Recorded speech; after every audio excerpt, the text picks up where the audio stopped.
And we are live.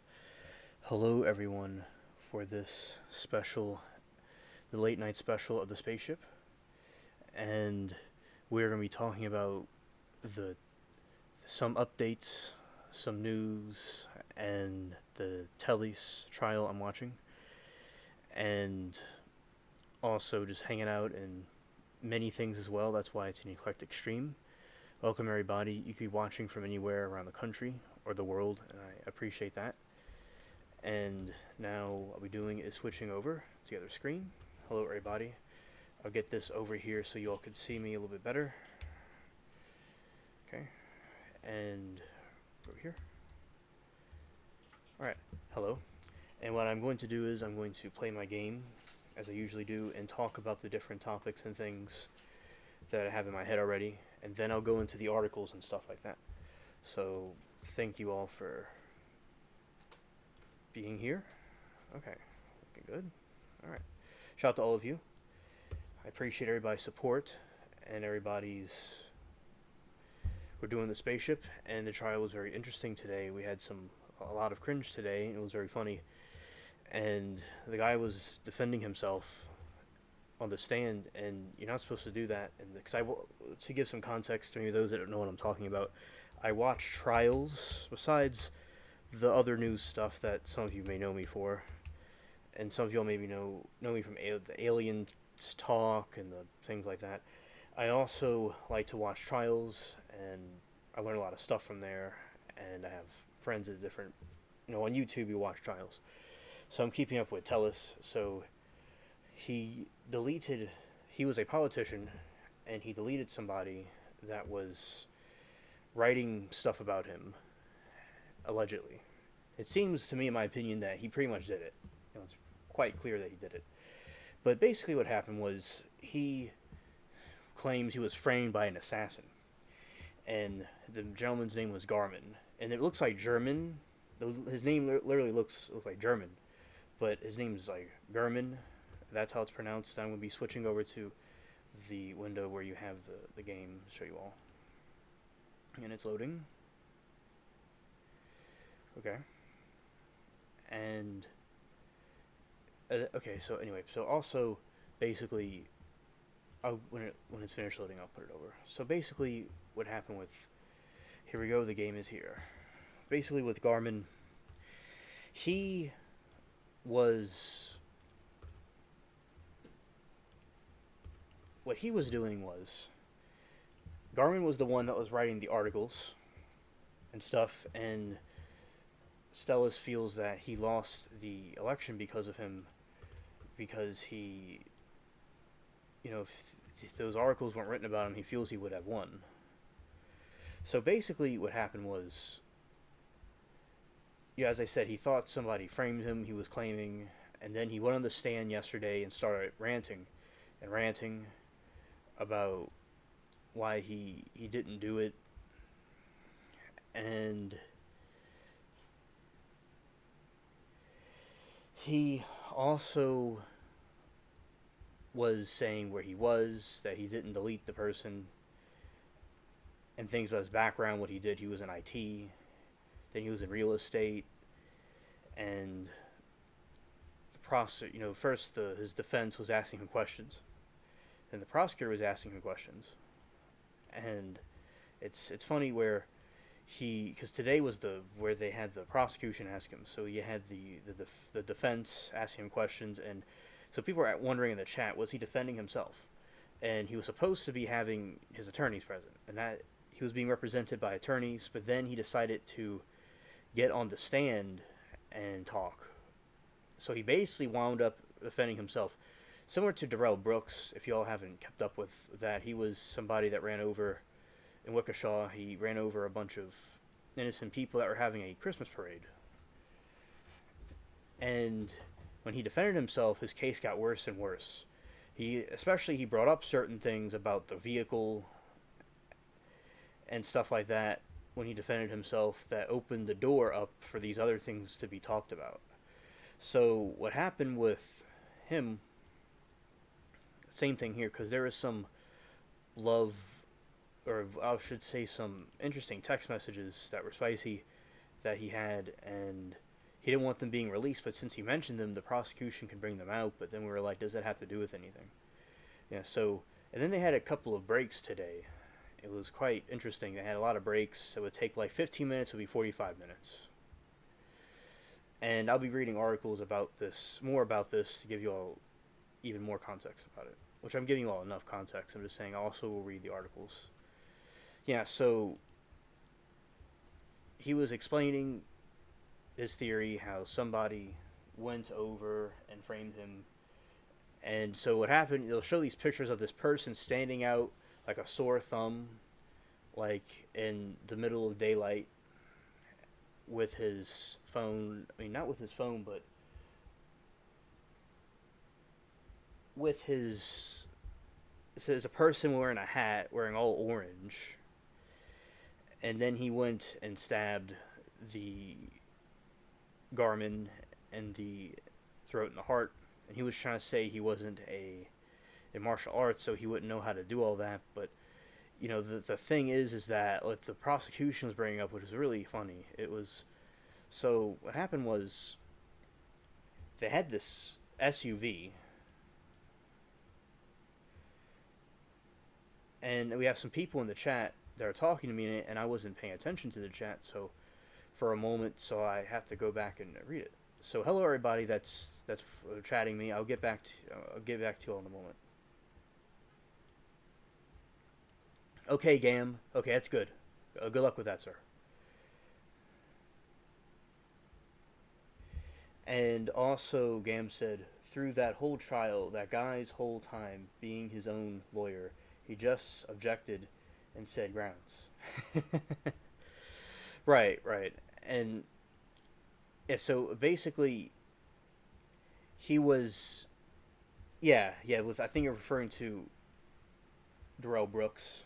Through the whole trial, the guy, the whole time was being his own attorney, his whole lawyer, right, Darrell Brooks, and just objected and said grounds. Yeah, that yes, and also Darrell Brooks would say unlawful law.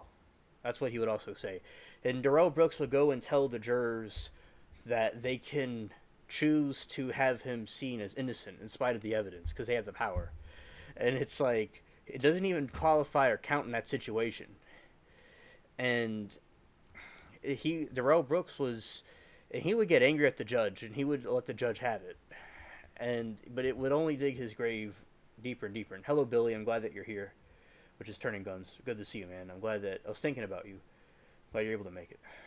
And yeah, so that's why they say, you know, someone that defends themselves is a fool for a client. That's absolutely true, and that's the situation that was going on. And Tellus, he basically was, as I said, he had this SUV, and with the SUV, he was talking about, like,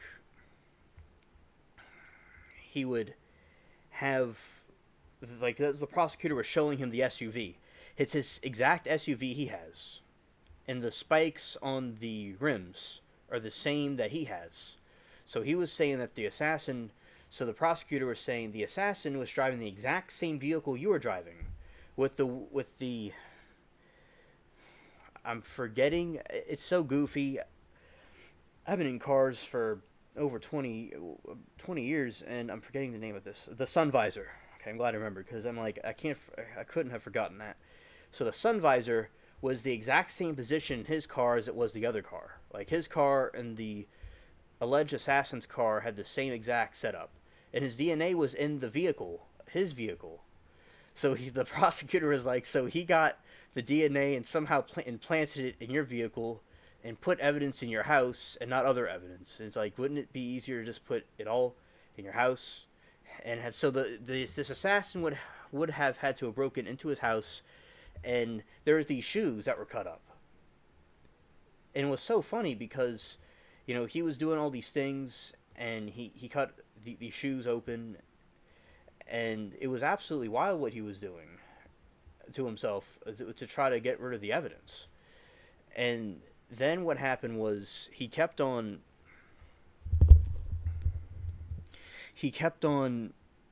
you know, insisting that he didn't know what was going on because he wasn't the one that did it, but it was just so obvious that he actually did it. and then like because I told you it's the same exact vehicle, or at least I'll be nice here.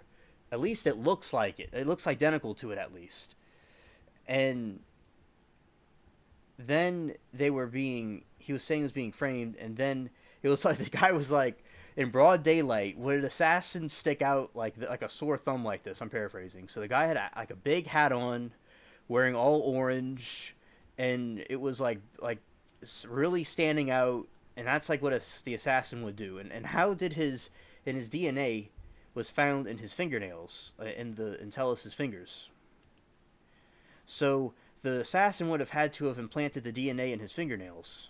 But Tellis was saying he doesn't know for sure if it's there or not. But that's what the DNA analyst was saying. So unless Merlin became an assassin and framed this guy for some reason, this guy is guilty of sin.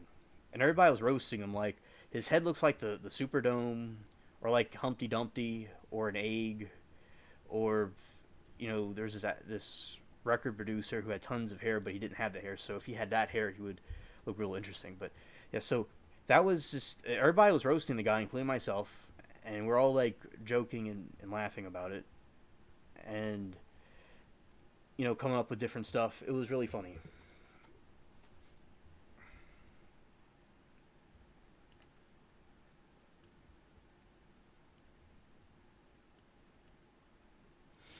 So yeah, so that's the thing regarding that's regarding the trial. Basically, I think it was just so wild today, and chat was really nice. And as I learned some new words and things, and I got to, as I said, it's like comedy. It's like a perfect comedy movie, and we're all like in the chat, like seeing it full time, and yeah. So I had a good day today. Also, I saw the cats today, and what else? I was kind of looking over about doing a fall garden. And I'm gonna put some plants in the pots. I'm gonna start some stuff in the pots, and I'll bring them in during winter. And also, there was these other things that occurred where today it's still hot. It's very very hot, but sometimes it drops a little bit, especially at night. I'm like seeing that, and it's a little bit more windy because there's a part of the summer where it's just stagnant, and it feels like it's still very very very hot, but it's a little bit more breezy. I like getting closer to the fall. I'm sure you all do. I'm sure you all do as well. And also at YSL trial, been watching that one, and today they're just kind of debating about the different evidence and things like that, and how poorly Chat and I were talking in that other. So I'm like in watching two at the same time. It's quite incredible. So with the other chat room, they were saying like I was talking to some people how the state is not handling it right. Yeah, and also with YSL, how they keep on the state is just wasting taxpayer money, in my opinion. And I think they shouldn't be doing that because they're just not handling that trial right with the YSL trial, and they need to give them a fair trial.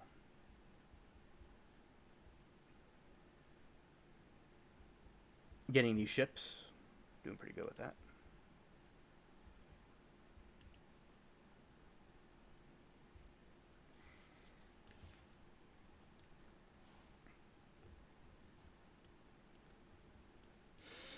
Yeah, because and that's what some of the people and I, the people and I were talking in that chat, talking about how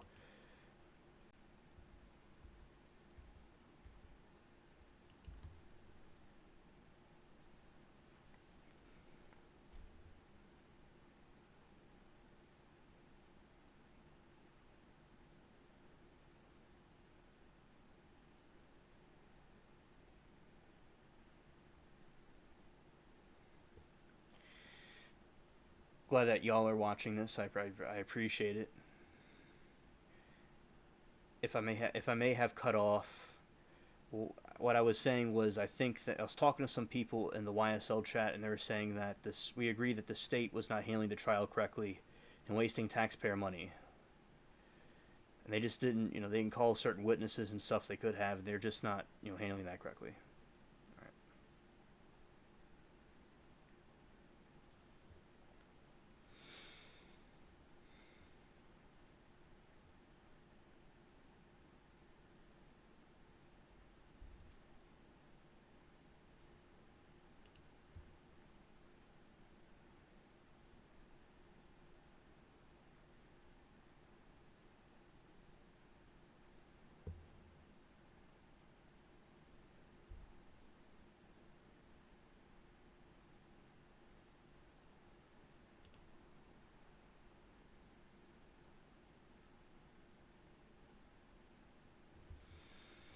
Okay, now in the game I'm docking, and I got some loot.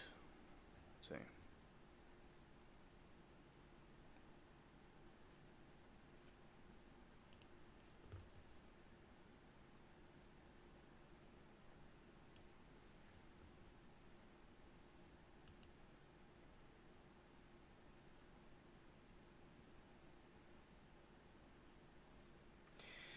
Bandit Sea Globe.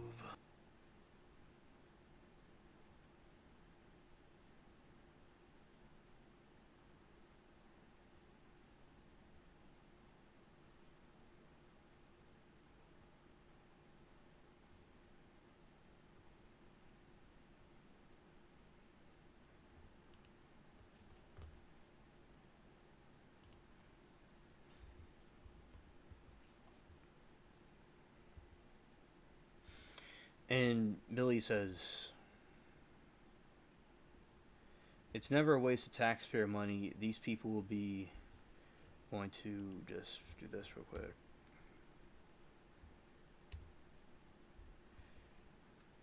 It's never a waste of taxpayer money. These people will be at work either way. I know, I understand what you're saying. The reason why it's a waste of taxpayer money is because they're not handling the trial correctly. And they could have handled it differently to get the trial going quicker. They could have had the trial going quicker, but they're just stalling it and doing it incorrectly, where it's going to be brought out very long.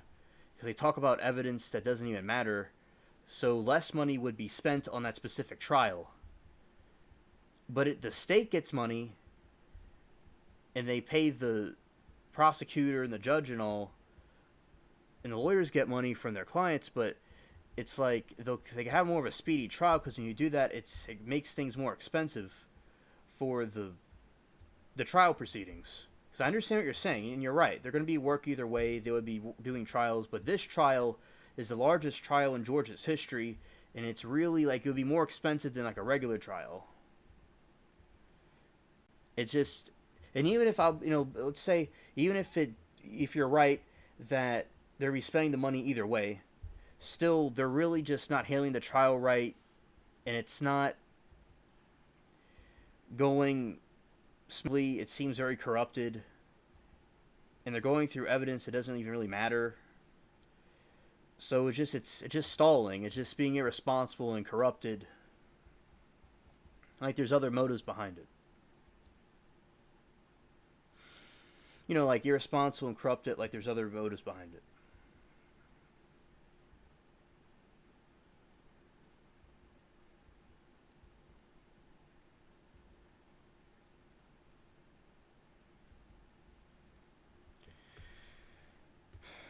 Okay, I'm going to... Okay. So, yeah, so that, with the YSL trial, and the jurors especially, they have to sit there, and they're not sitting there the whole time, but they have to go through all these things over and over again, and you have a lot of these people that are testifying that don't want to testify.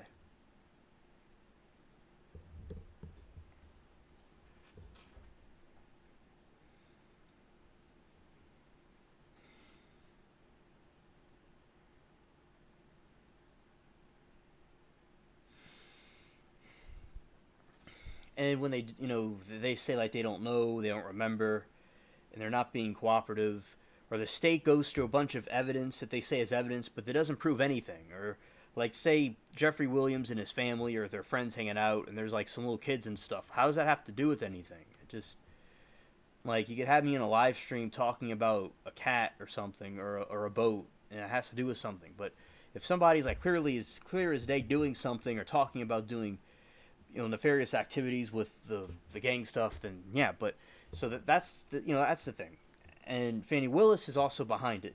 Billy, she's behind the DA over there in Georgia, so it's kind of like another political motivations to it, and there's also personal motivations because allegedly their gang deleted her Fannie Willis's boyfriend at the time, if I'm recalling correctly. So and Ashley Merchant had to defend Steele when he was held in contempt. So, as I said, it's really it's a deep rabbit hole to go down, in my opinion.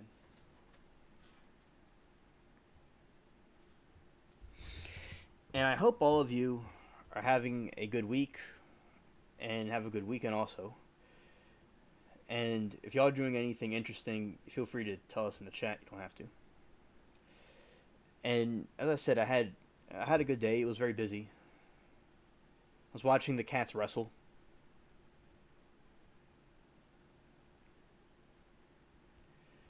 They're always very funny to be around.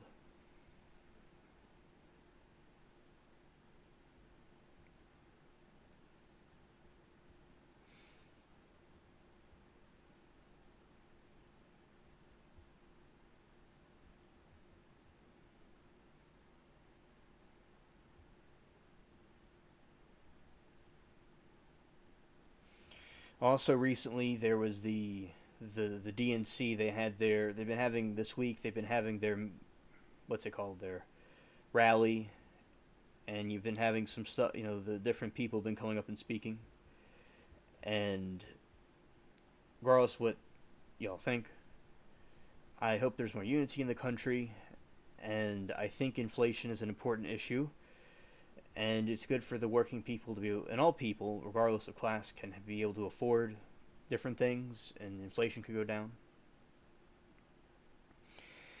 And I think that is something important to work on. It's been rough the past 4 years. If it was the pandemic, some people think it's a pandemic. It was the other group that came in and something they caused, and I think that some goofy stuff is going on. But as I said, hopefully we can just get everything fixed. And it's inflation's an important issue all over YouTube. I'm on streams, as you all know, all over YouTube. Everybody's talking about the high prices. Everybody's talking how expensive stuff is. So I just hope that things can get better for people that are having problems affording groceries and things like that.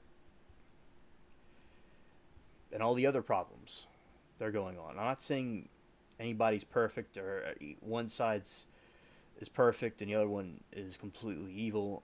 We just have to just see what's going on, and hopefully we can have that settled. And I watched it, not every single moment of it, but I saw the different. Like Obama came up, Michelle Obama came up, Walls started talking, and his son was very emotional. And that's something that was being talked about. He got real emotional over his father calling him out. And today, Kamala accepted the nomination.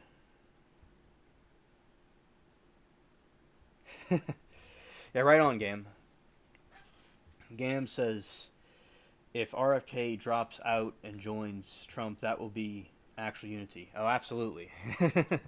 Because, as you know before, Gam, you split the vote. You'll split the vote if there's, 3 different people. And Trump may have him in his cabinet. Because, the Democrat Party was very different back. I'm not saying every single Democrat is extreme, but or everybody that votes for a Democrat necessarily is what we're thinking of. But basically, with the Democrats, back in like JFK's time, they were very different back then. And then things kind of like during the Vietnam War and as time went on, it kind of went sideways, in my opinion. And I'm not saying that the Republicans are perfect either, but they that's the Democrats really went off course because I was seeing earlier another live stream and they were saying how RFK would not have been he would have in a perfect world or if things were the way they were before RFK would have been the Democrat nominee, but they went far away from Kennedy's Democrat Party. And coming up, I was a Democrat, as I've told you all before. But as I said, they're kind of different than what, some things I just, they kind of different now. Yeah. And there's a time where there's a lot of people that were, Democrat in the past. And then it, like, there's still people that are. Like, there's RFKs and stuff that are still in there. People that are like that. But as I said, just things are, you could go way off the map. You know what I mean? You could just go off the table, off the map. Now, in 2016, actually, I didn't vote for anybody because I wasn't into either of them. But then, as I said, I didn't really do much research. I was interested in politics before that, but then that time I was interested in other things as my senior year and stuff. But yeah, I think it's good to the country to be strong and to be respected by other countries. And I think policy is very important in spite of how maybe people act. I think that's something people should consider.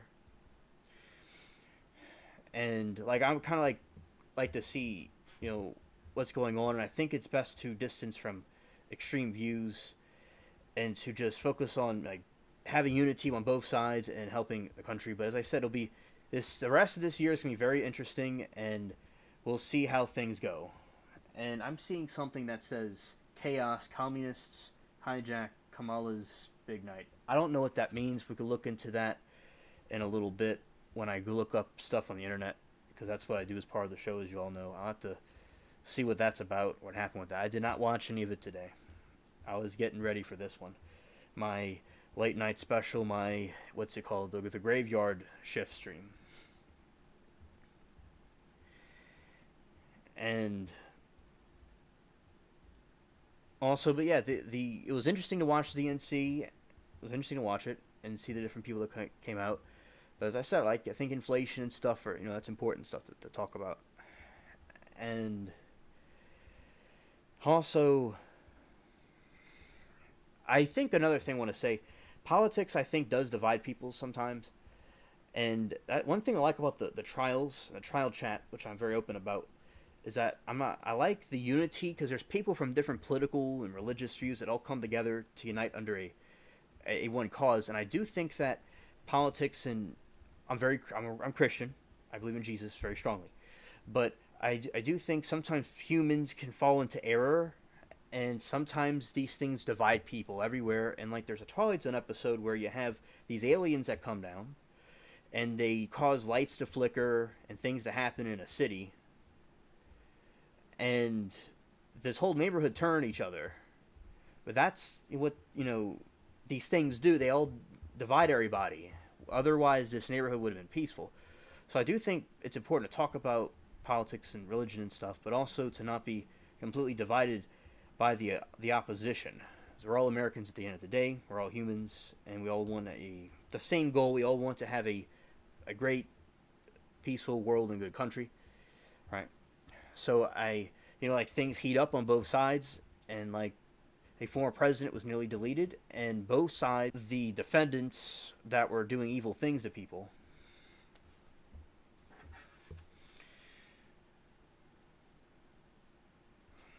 what we do is what they're doing in the Congress. Okay, so what I'm saying is both sides, when the Secret Service was being interviewed, both sides attacked on both political spectrums. So I think it's good for both sides to... Exactly, Gam. Exactly. Thank you. Two horns of the same goat, two wings of one bird, right? And so basically, what happened was AOC and Taylor Green both attacked the Secret Service. Thank you, Gam.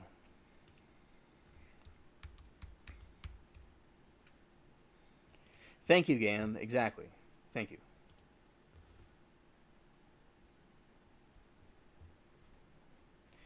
And what I'm going to do now, okay, okay, good. Okay, so basically, yeah, so it's good to see both sides come together and see the Secret Service is corrupted, like we do in the trial chat. We all come together for that.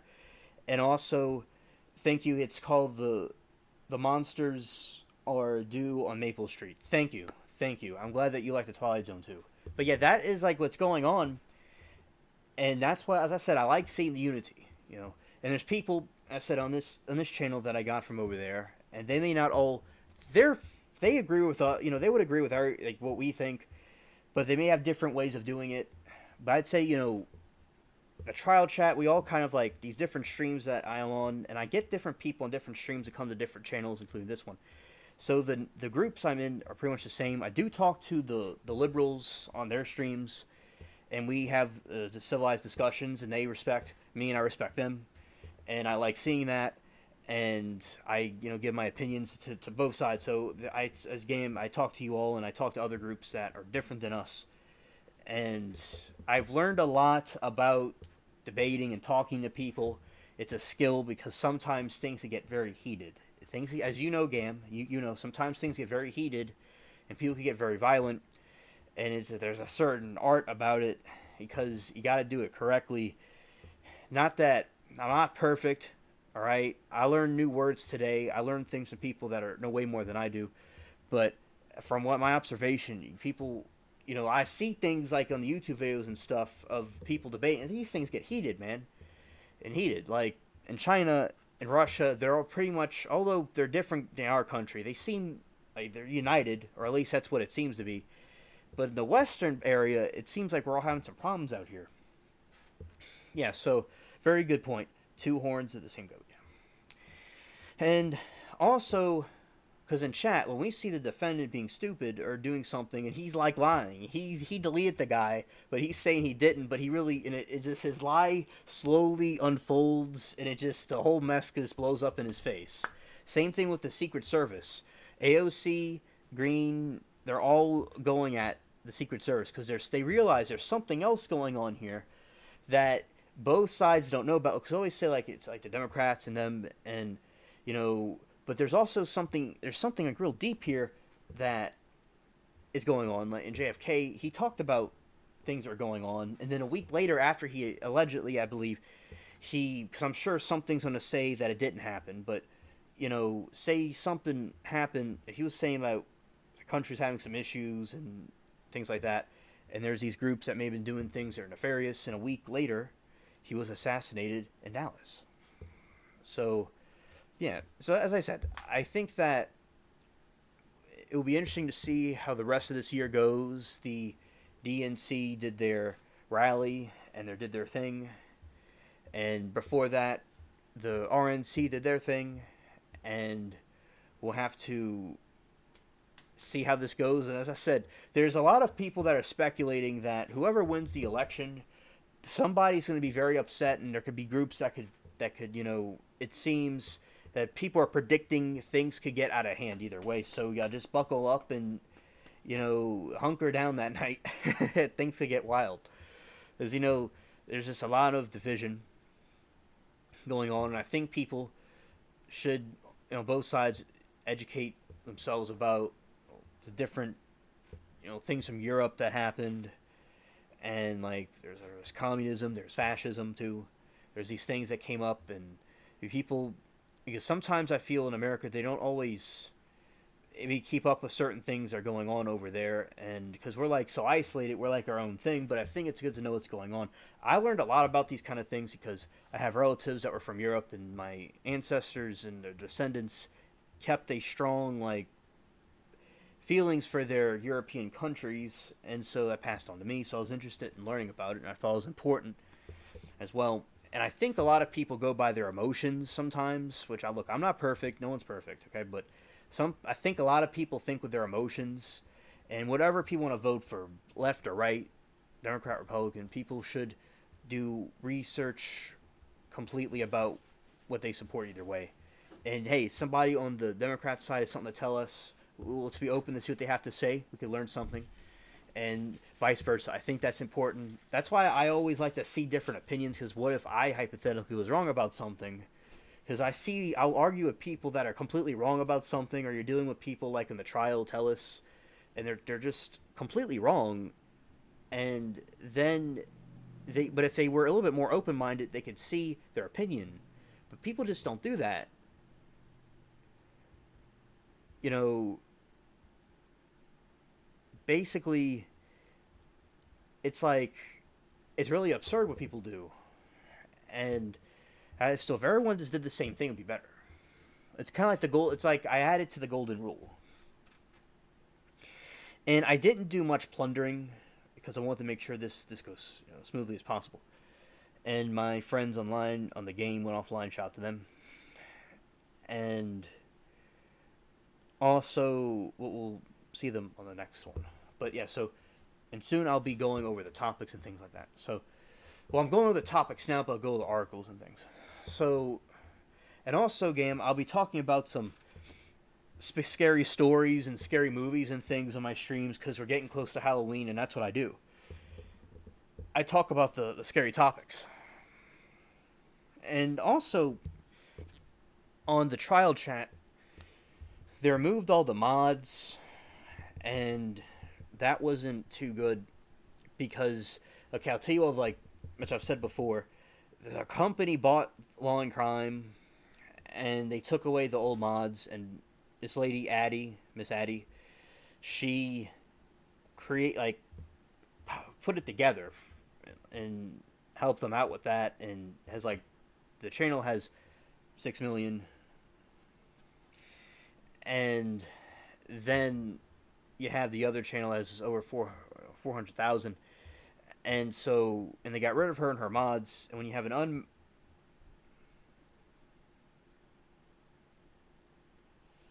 so you have basically with the chat how it's being unmoderated and people have problems with it. So some of my friends in Law and Crime were not going there anymore like they used to,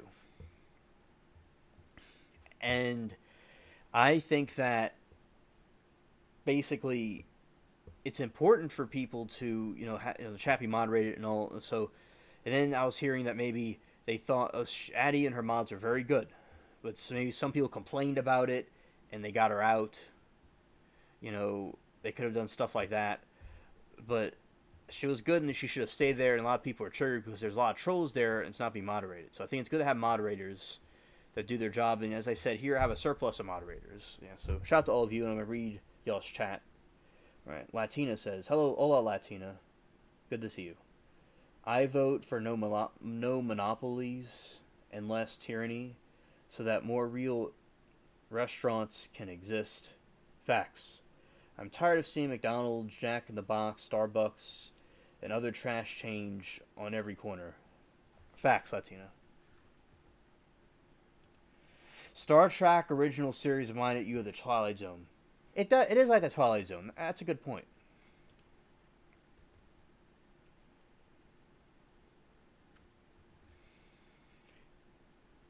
Dial in. All right. Now what I'm gonna do is I'm gonna go to the other thing.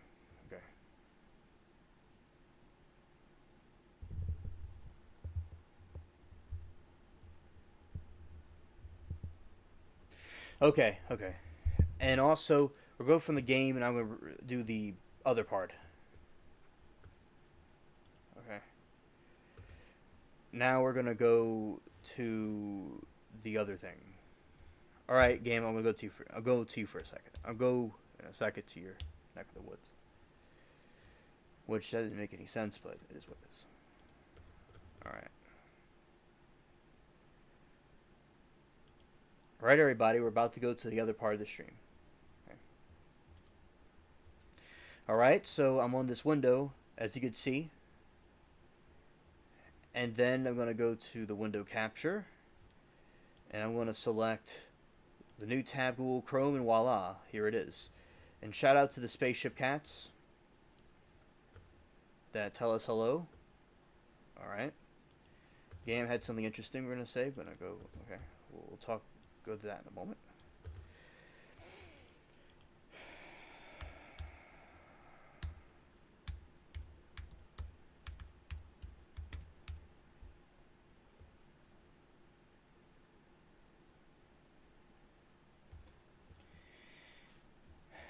Also, so Gam, did you say you want to call into the show? Is that what you said? Let me know in the chat, and I'll just let me know. Is that what you meant? You want to call into the show? You let me know. Okay. So this is with Tellus. Yeah, this guy. Yeah, so this is a guy that allegedly deleted, which I believe he did delete, one of the news guy that was talking about him, Gurman, because this is a shady politician, and he deleted his opposition. He was for censorship. It's familiar to what we see today.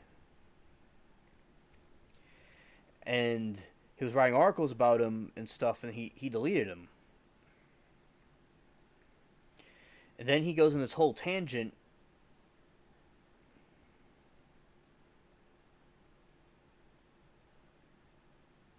All right. Okay. So what I'll do is, Gam, in a moment, I'll switch over to the other screen thing, and I'll put the number. I'll get the thing up and put the number in the chat for you to call in, and I'll put you on the show and we could talk, and that will be that. Okay, it'll be in a moment. Yeah. So, yeah, this is Tellus. Yeah, that's what he was doing, and they're talking about the Apple Watch and the different stuff, and how the things he says does not add up, pretty much.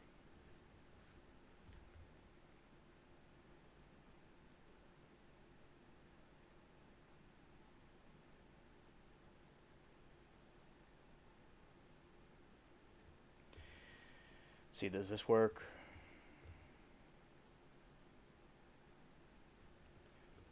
Surprise text focus deletion of ex-politician accused of deleting Las Vegas reporter. Las Vegas, a surprise text, a prosecutor's questioning Thursday of a former Las Vegas politician standing on trial in the deletion of a veteran investigative reporter after a long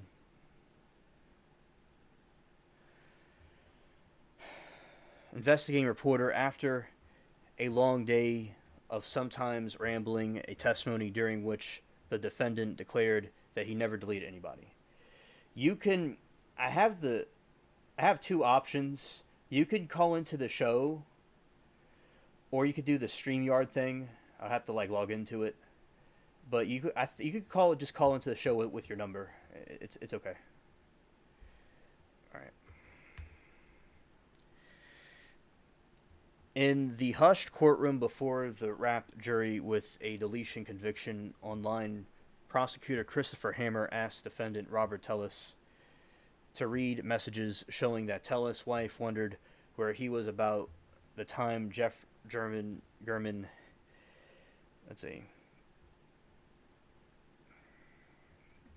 was ambushed and deleted outside of his home nearly 2 years ago. It says, "Where are you?" Tellus responded. Tellus testified earlier that he ignored the several text, email, and voice messages while he was at home, went for a walk, then to the gym.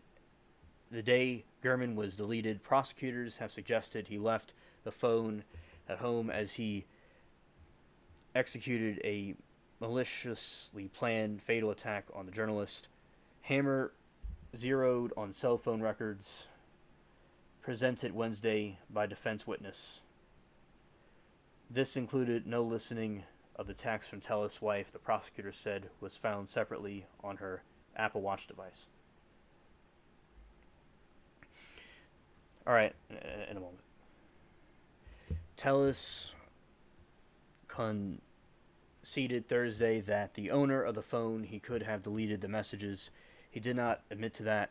Hamner noted the time 10:30 a.m. September 2, 2022 was the time. Security video presented earlier to the jury showed a maroon SUV that it was driven by a person wearing an orange outfit and big SWAT hat. Telus himself referred to several times Thursday the person Gurman's deletion.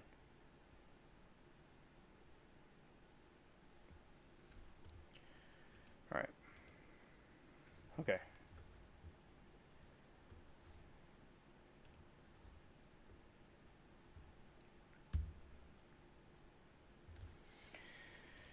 All right. Let's get this set up.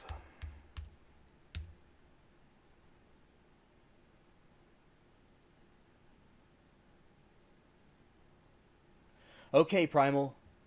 Thank you for the update. And that's good you're doing that. Work in college, alright. Alright. Yeah, shout out to you, shout out to Primal. Okay.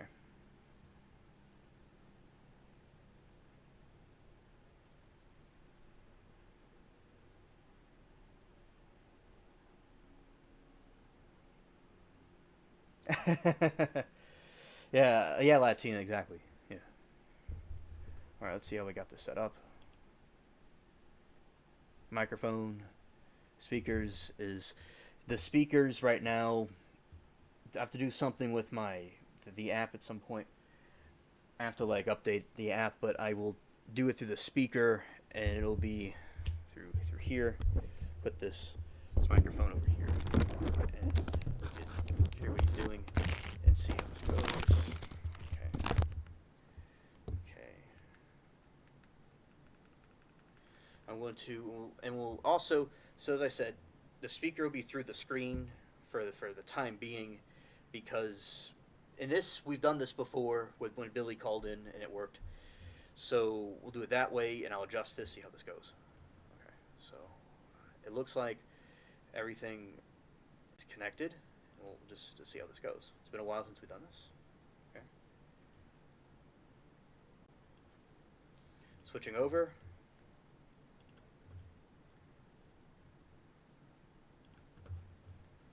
All right. See how this goes.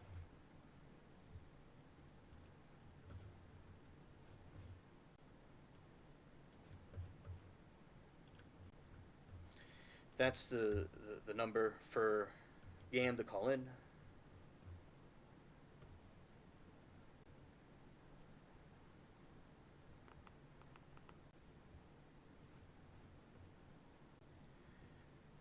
All right. And see how this goes with the call and the connection and everything. Let's see. And shout out to all of you. I'm glad that you are watching and listening to this. It's all good. Thank you. All right. Okay. Yeah, so we have Telus. We have all this stuff going on.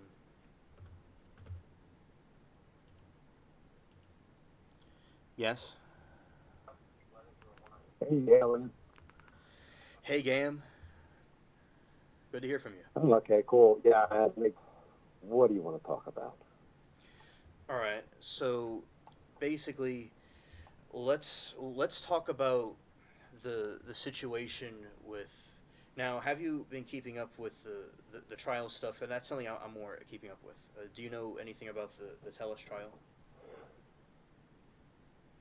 No, and I'm interested in hearing the rest of it. You were going right through it. I was going to get into more of the monster stuff and anything you want, like, Twilight Zone, for example, that particular episode, they made two different versions of it. Okay. They made one in the original black and white, both of them as the monsters you do on Maple Street. And the original one actually aliens. Okay. And then the updated one that they did in the 80s or 90s. Basically, with the Twilight Zone, I think there's a lot of life lessons to be learned from it because people don't really, these days keep up with that stuff. And I think that was very important at that time period because it showed a lot of like lessons that people now are acting out.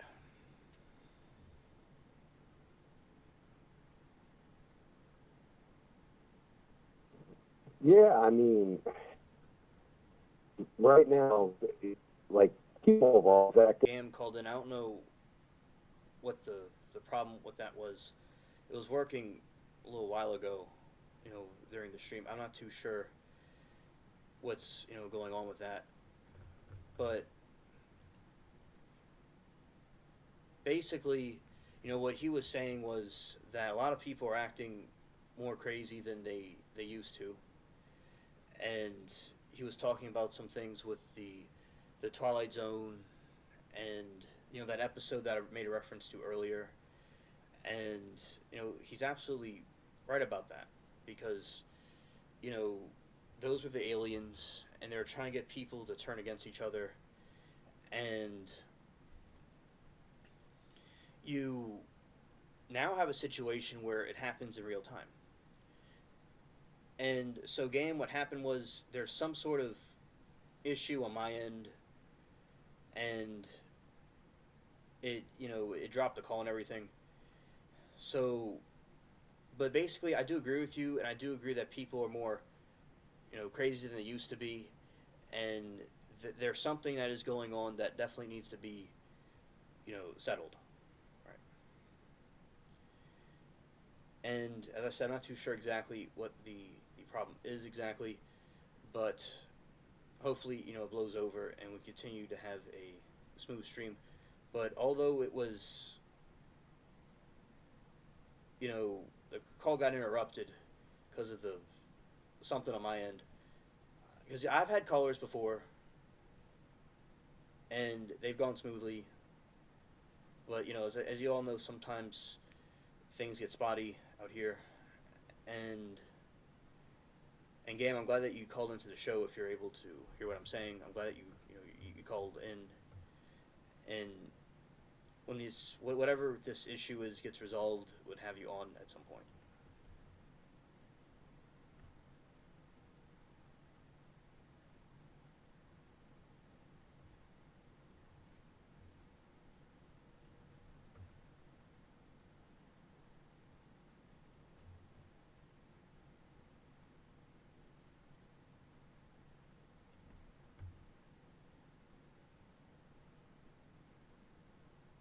Okay. Yeah, but Gam, I'd certainly during the stream also chat. I would be. Can you all see me or hear what I'm saying? Put in the chat how it's going on y'all's end. I'd be interested to know. And because it seems like right now it's coming through. Yeah. So, but basically, yeah, Gam, I would like to have you on and talk about the monsters and aliens stuff like that. That specific topic, yeah, absolutely.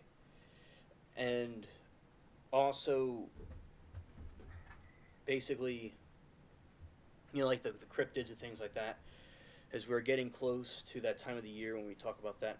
And as I said, the thing I didn't hang up on you. Something happened with, some glitch happened and it dropped the call. But that has never happened before while I've done calls. As I said, it's something over here. All right, and also, because there's a lot of cryptids and ghosts, things like that I talk about here too, as well during the time.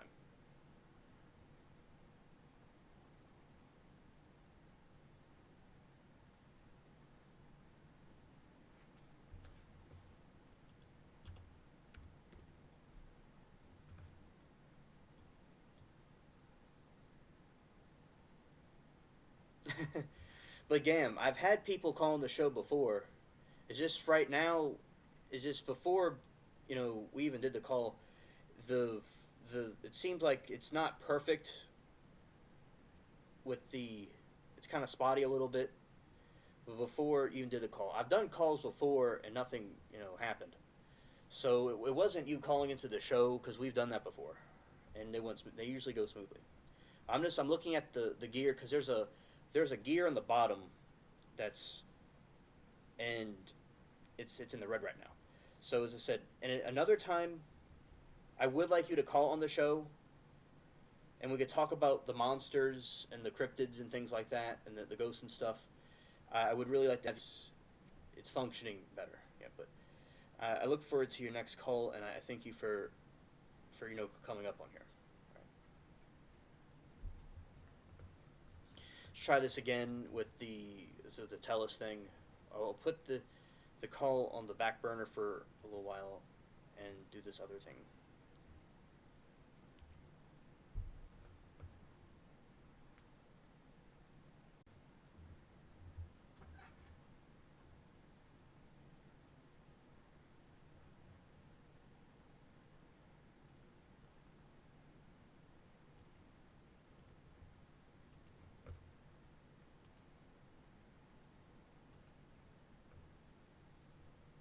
All right, and so as I said, we're supposed to be doing a call, but something,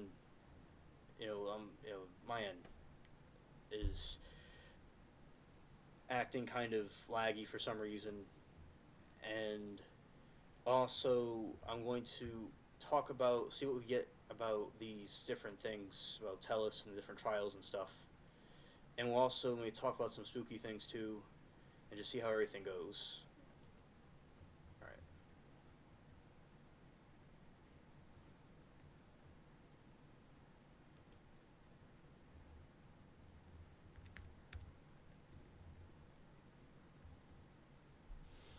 Okay, may just be heavy lag tonight. You're in the south like me, so you know how the net lag is at times.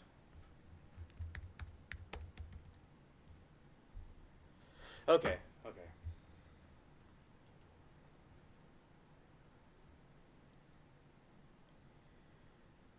So,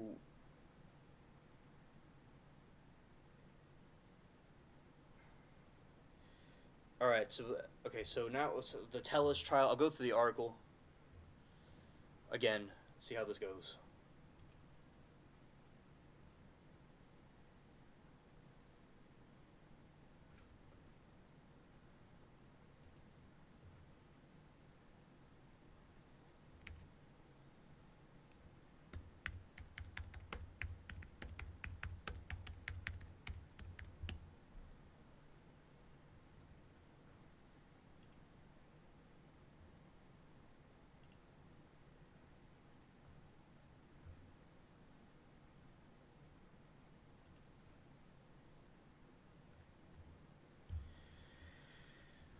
Okay, I'll go through this article and see how everything goes. And thank you all for being here. Appreciate it.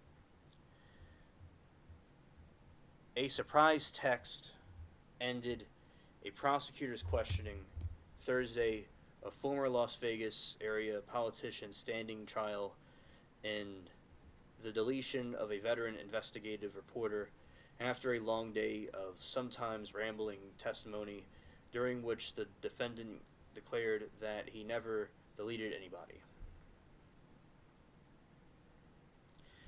In a hushed courtroom before a rapid jury with a deletion conviction on the line, prosecutor Christopher Hammer asked defendant Robert Tellis to read a message showing that Tellis' wife wondered where he was about the time the report Jeff German was ambushed and deleted outside his home nearly 2 years ago. It says, "Where are you?" Tellis responded. Tellis testified earlier that he ignored several text, email, and voice messages while he was home, went for a walk, and then to a gym. The day German was deleted, prosecutors have suggested he left the phone at home as he executed a meticulously planned fatal attack on the journalist. Hamner zeroed in on the cell phone records presented Wednesday by defense witnesses, including no listening of the text from Tellus's wife. The prosecutor said it was found separately on her Apple Watch, Apple device. Tellus conceded Thursday that as the owner of the phone, he could have deleted the message. He did not admit that he did. Hamner noted the time 10:30 a.m. on September 2, 2022. The time security video presented earlier to the jury showed a maroon SUV that Tellus has agreed into like his Gurman's neighborhood. It was driven by a person wearing an orange outfit and a big straw hat. Tellus himself referred several times Thursday to the person as Gurman's deletion. Gurman's killer, rather.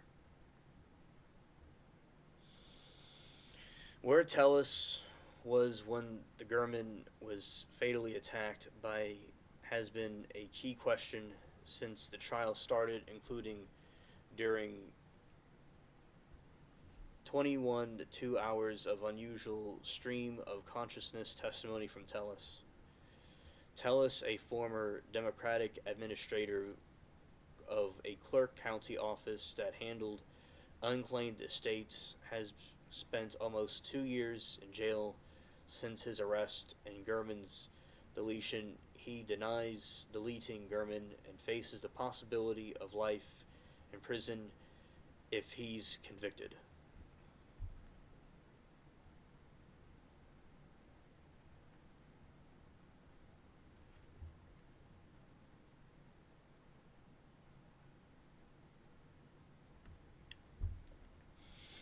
He will return to the witness stand Friday, which is today, for a prosecution rebuttal questioning of police detectives he cited in his testimony, a second round of a self-guided testimony, and the possibility of another round of follow-up questioning by prosecutors. His attorney, Robert Dargurfovich, said Thursday that he was no additional witness planned for the defense. Both sides said they expected closing arguments will come Monday.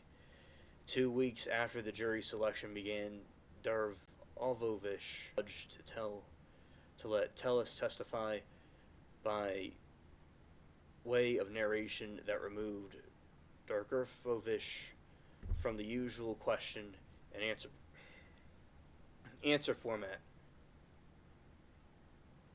Tellus told the jury he had been framed for blame in Gurman's death by political and social old guards, real estate network, resisting efforts to fight corruption in his office.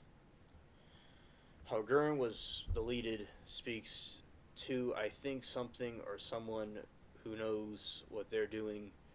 He testified, you know, the idea that Mr. Gurman's throat was slashed and his heart was stabbed.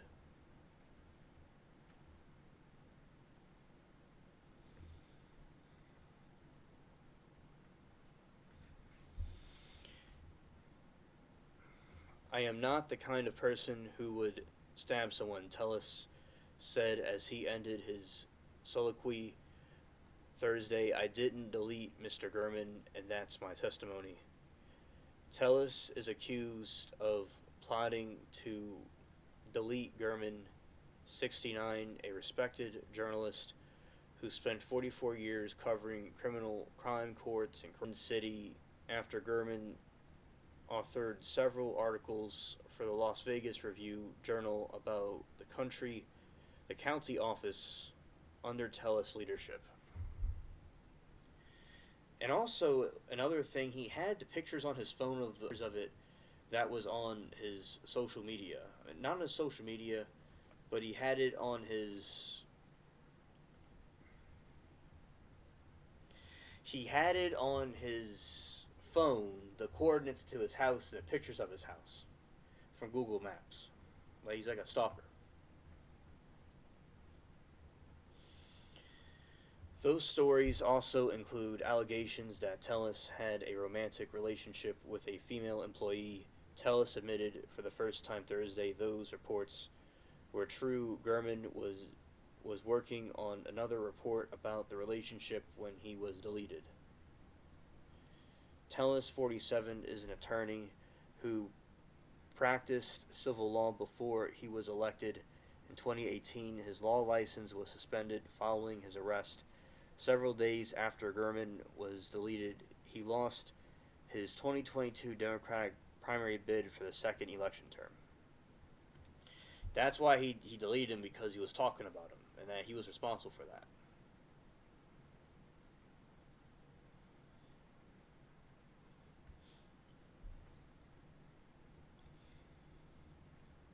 Hamner and the prosecutor, Pamela Weckley, rested the prosecution case Monday after 4 days, 28 witnesses, and hundreds of pages of photos, police reports, and video evidence.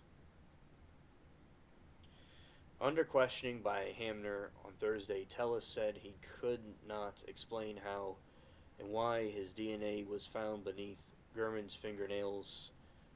Autopsy photos show knife or slash marks on Gurman's arms that police said stemmed from Gurman's fight for his life. Tellis said he didn't know how people he alleged conspired to frame him for deletion were able to put key pieces of evidence in his home, including cut-up pieces of a board, straw hat, and gray athletic shoes. Similar items were worn by the person in orange captured on neighborhood security video near Gurman's home before the reporter was ambushed and left dead.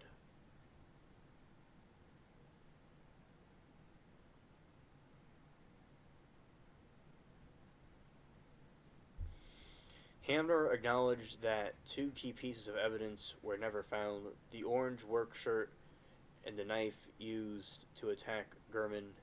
He wondered why people out to frame Tellis would have left them out of the evidence inventory.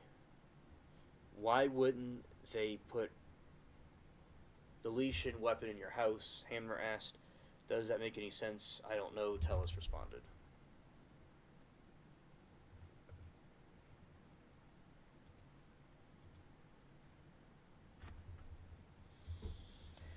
Okay, so that's, a recap about what happened today. And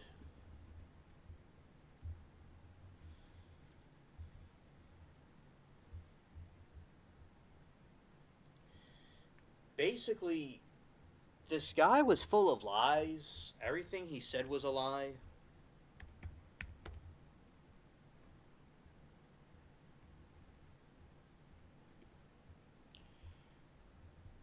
This guy, basically, he would lie a lot. And it was obvious he did it, and he didn't even try to hide it. He was very arrogant and cocky that he thought he could get away with this and defend himself.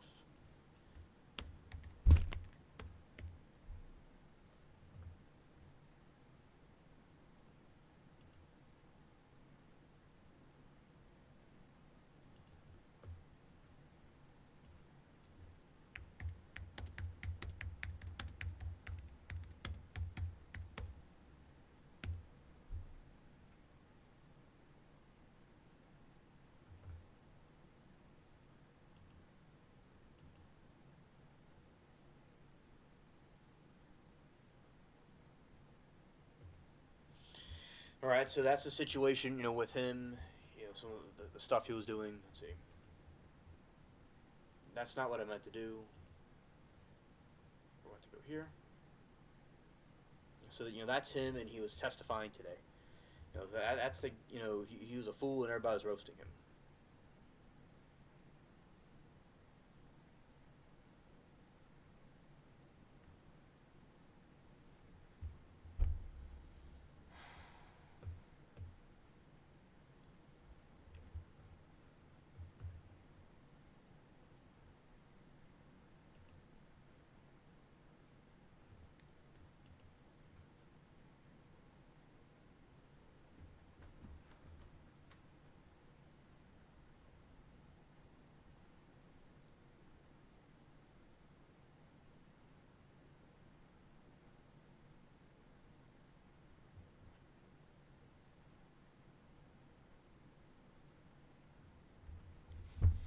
Yeah, that was him on the stand. As you all know.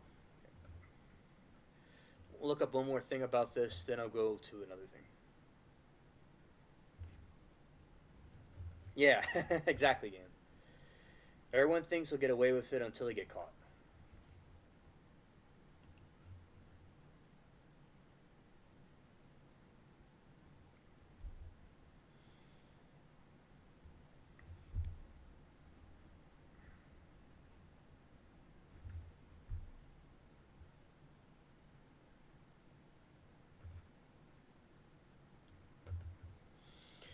See about this one. Okay.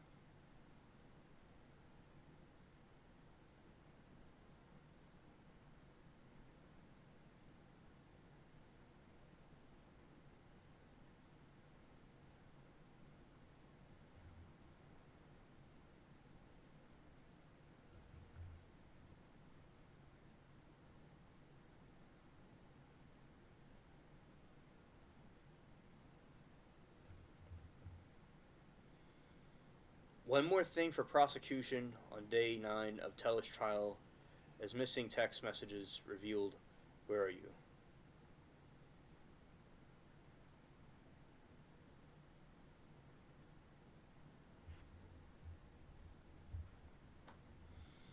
I'm going to read through this, and this will be the last part of this part.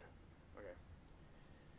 The high profile deletion trial of a former investigative. The high profile. Hold on. This thing keeps. Oh, okay. That's all.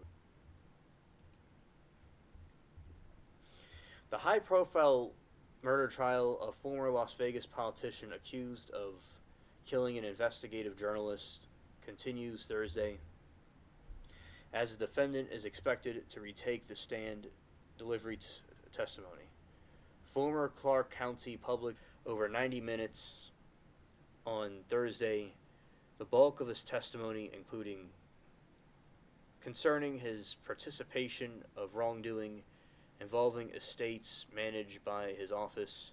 He also told the jury that he had been framed for the deletion of Las Vegas Review Journal investigative reporter Jeff German, saying that he believed the deleter knew what they were doing, pointing to the fact that he was not a combat trained person. So he wasn't trained with combat.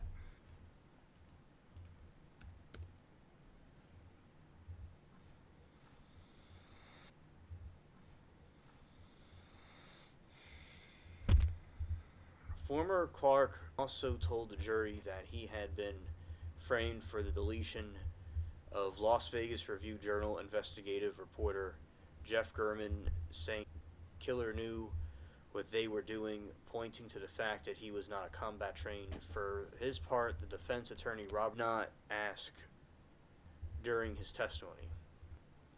Thursday, as former politician testified by narrative, meaning he simply shared his story. I completely decision was made for Tellis to testify by narrative. However, 8 News now investigators sources said it could happen when a defense attorney feels uncomfortable or concerned about that defendant's testimony.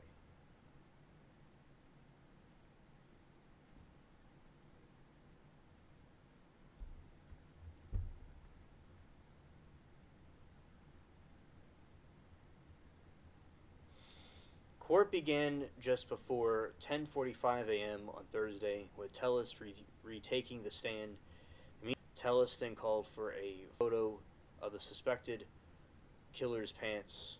After a long delay, he compared the jeans taken into evidence to the photo of the suspect, saying that in the room when he spent in a paper suit.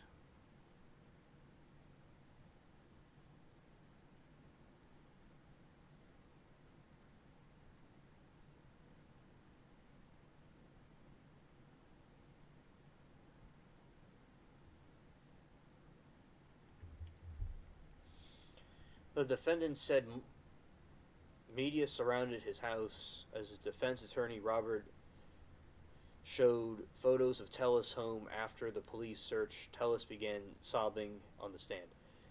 I remember when Tellis started crying and everybody was like wondering who it was, but it was him. It was hilarious.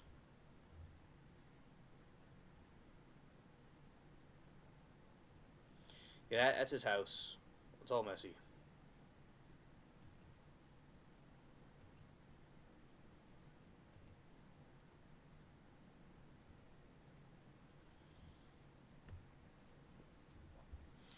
He recounted his deletion attempt and appearance of Detective Derek Japet in the ambulance en route to the hospital. He said to obtain a confession. He then told the jury that he was in jail and did not have Photoshop to modify images. Tellis then recounted the day of Jeff Gurman's deletion, saying he didn't leave his home until 9 a.m.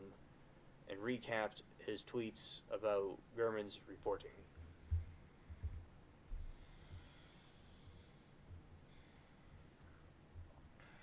Tellis then stood on the stand saying, "I wear lifts in my shoes." This was funny. This was a funny part. Cal it vanity thing, he claimed. He could not put a lift in a name brand shoe, explaining why he never wore name brand shoes at the office. Tellis described himself as 6'5". So chat, this man was saying he was 6'5". That's what the guy was saying. He was 6 foot. The guy was saying he was 6'5".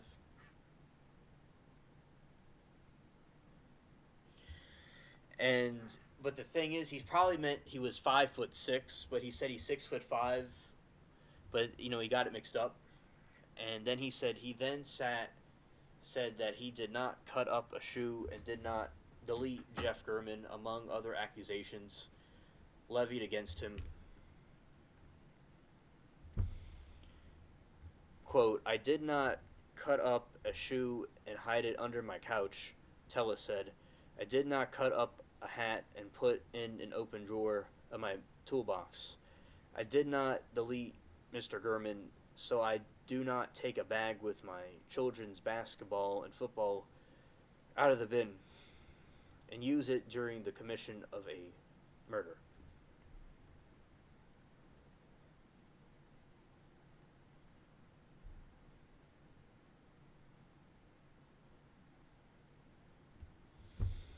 When the defendant attempted to testify to his observations regarding the killer, Judge Michael Levitt reminded him that he couldn't offer opinion on the stand. Tellis then attempted to justify his documented searches for Gurman and Tellis as search engine optimization play. Tellis mentioned DNA evidence, said, "I had done my own research on cases and I had found there are actually cases where even DNA evidence had been planted."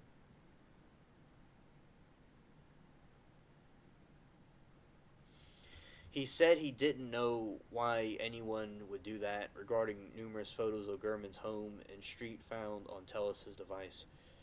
He said he didn't know Gurman's address and didn't do a Google Maps search.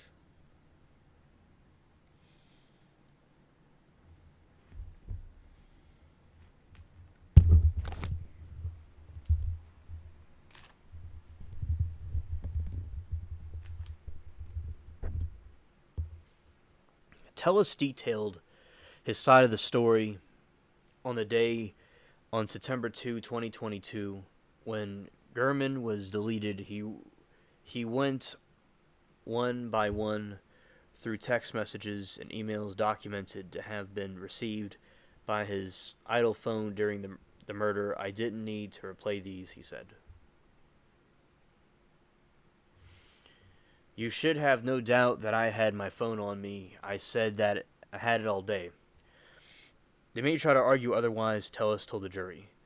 "I didn't delete Mr. Gurman," Tellis said, as his testimony wrapped.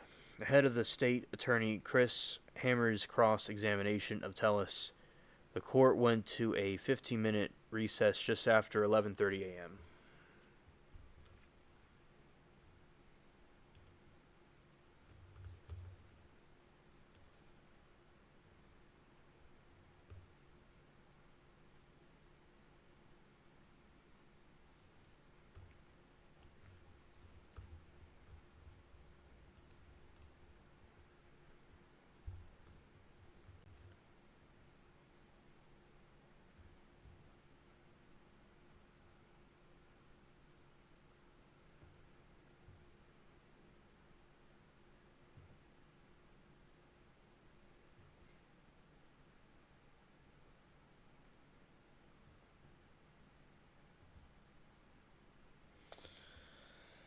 All right.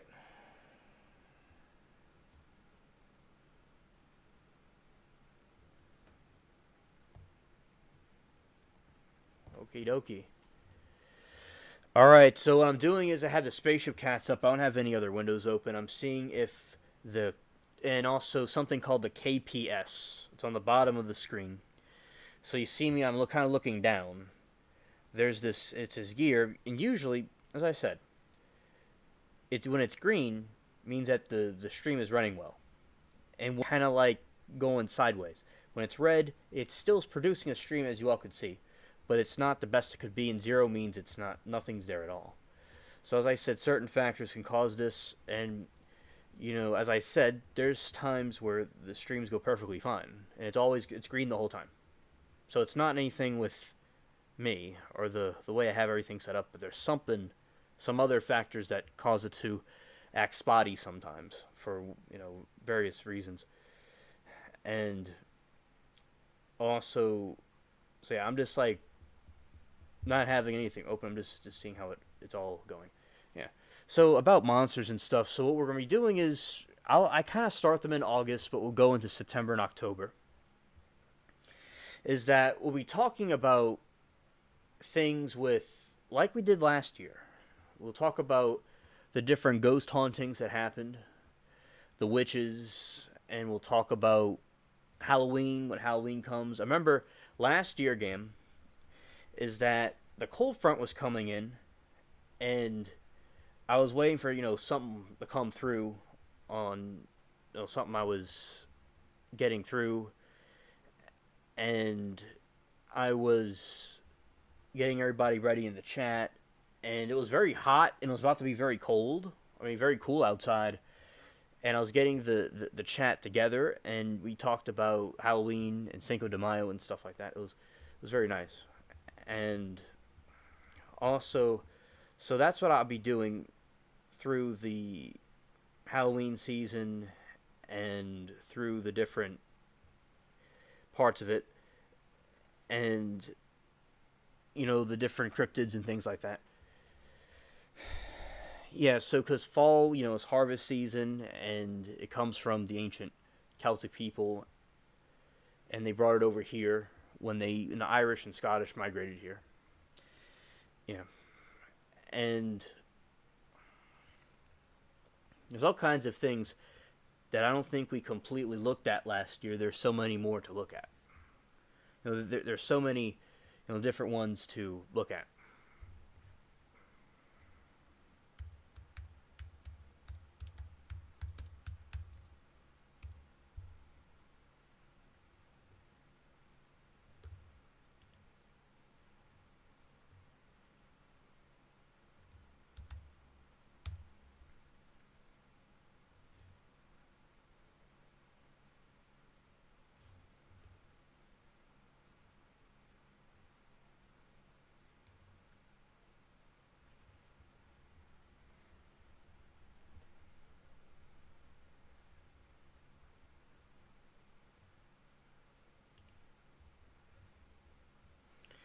All right, so I'll talk about something here.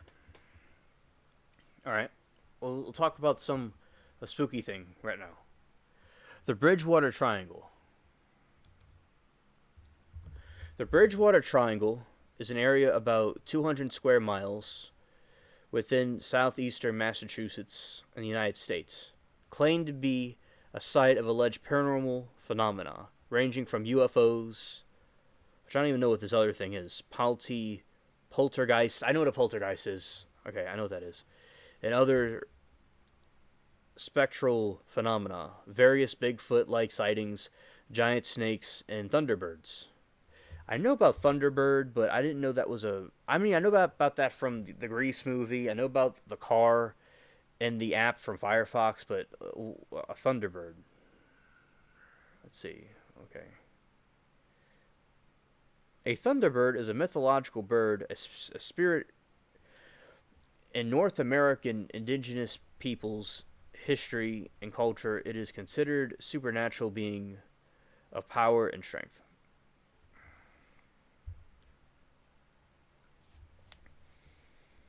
The term was coined by New England-based cryptozoologist Lauren Coleman. So that is the Bridgewater Triangle. You can see on the other side of the screen right there. Yeah, y'all could see it. Yeah, on the other side of the screen, you can see a map, and it's showing you the triangle where this paranormal activity happens. And I've seen some paranormal things, and I see there's a constellation over my house, which nothing evil happens or anything. But there's a constellation over my house that looks like a triangle, and the birds will in a triangle formation. Yeah, so triangles are interesting.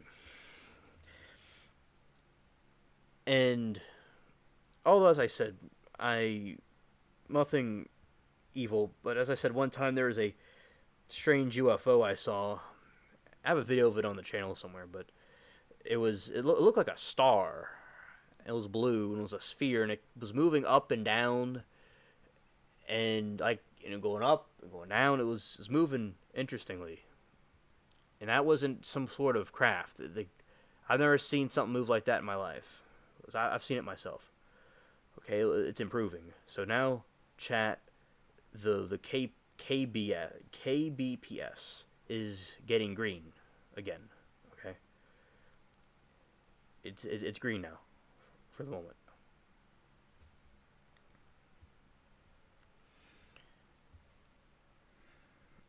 And it went back down, but it's going up and down a little bit, so it's getting better. It's kind of going in and out. All right, so let's get better. Okay, so in the 1970s and later in the book Mysterious America. Historic places and landmarks. Freetown Fall River State Forest. Freetown Fall River State Forest has reportedly been the site of various cult activity, including animal sacrifices, ritualistic deletions, murders committed by admitted Satanists, as well as a number of gangland members, a number of suicides.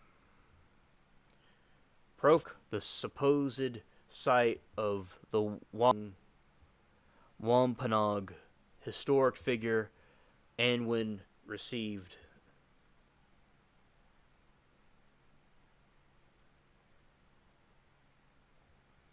the lost Wampanoag belt from Philip. Legend has it the ghost of a man can be seen sitting on the rock with his legs crossed, with outstretched arms, located within the Freetown Fall River in the state forest.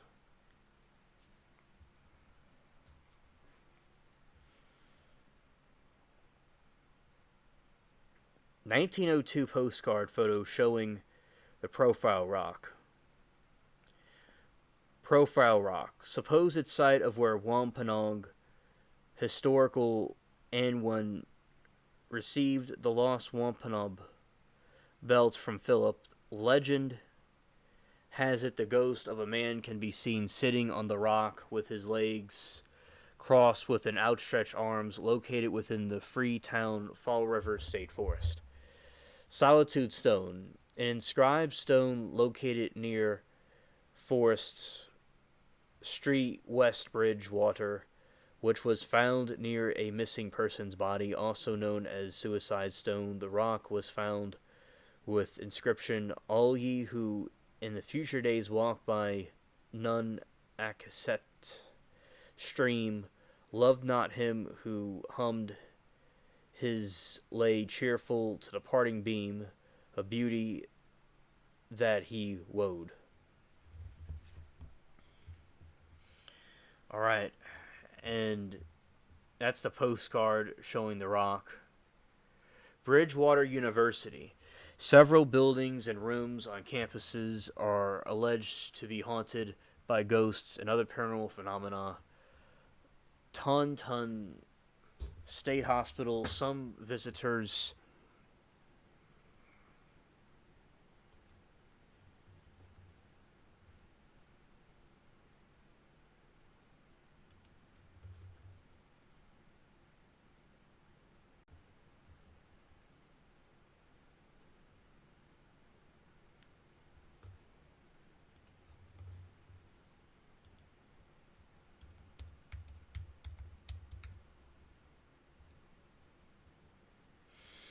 All right, we had some bumps in the road.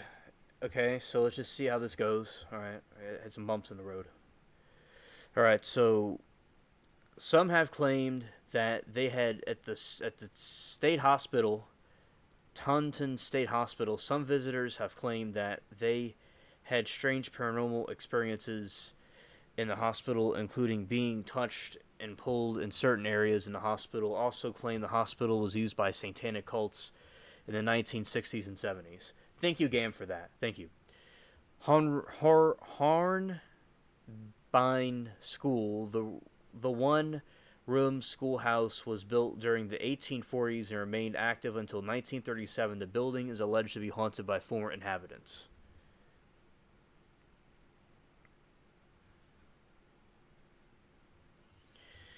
Paranormal claims. Unidentified flying objects, often in the form of bright balls of light or large, unusual spacecraft. Unnatural animal sightings ranging from unusual reports of animals that are not found within the area, such as panthers and bears, to more supernatural claims of a giant snakes, enormous vicious dogs. Paranormal humanoids include sightings of Bigfoot, ghosts, poltergeists, and shadow people. Thunderbird sightings, giant birds, or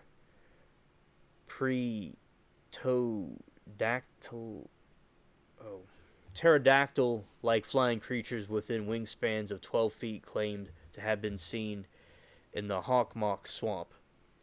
And you see those things, those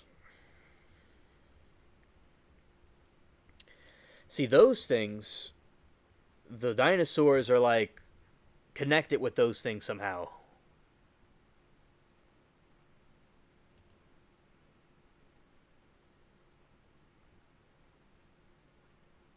Like the pterodactyl.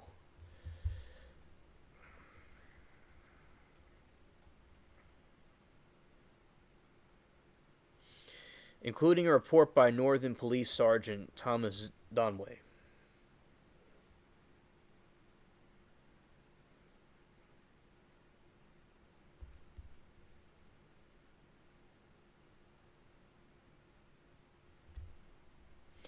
Native American curses. According to one tale, Native Americans had cursed the swamp centuries ago because of conflict with colonial American settlers. Revered objects to Wampanoag people. A belt known as Wampum Belt was during King Philip's War. Legend says that the area owes its paranormal unrest to the fact that this belt was lost from the native peoples.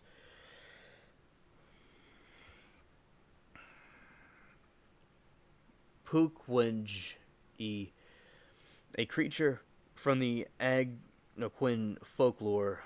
The local Wampanoag people consider these little people to be dangerous tricksters. They have been especially associated with Freetown State Force within Bridgewater Triangle. So this is a place for cryptids. Isn't that something, chat? There's a place for cryptids. And I appreciate y'all staying with me in spite of the hiccups when we have here and there. Shout out to y'all for that. And yeah, so isn't it something they have these cryptids? You know, they have these cryptids. They have aliens. They have Bigfoot. And as I said, as a believer in the supernatural, of course, okay.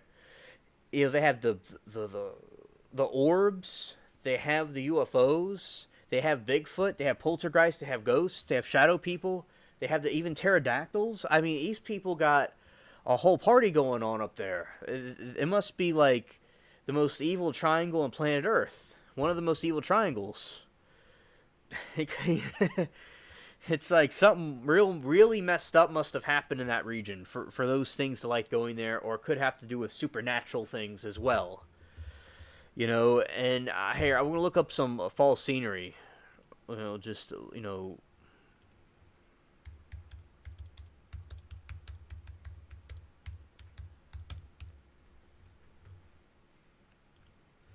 and we have this. We have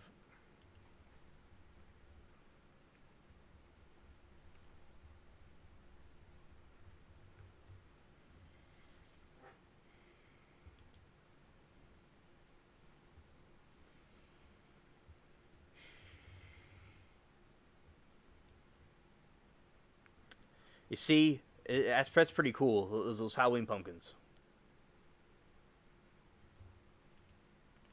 So you're getting close to it. Yeah.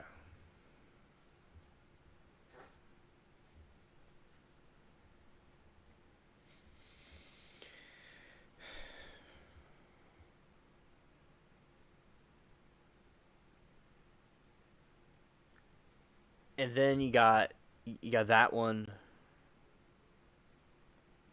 Night Park Cemetery. That's pretty cool. I like that setup. I like that setup. Oh, that's a cool pumpkin right there. I like that.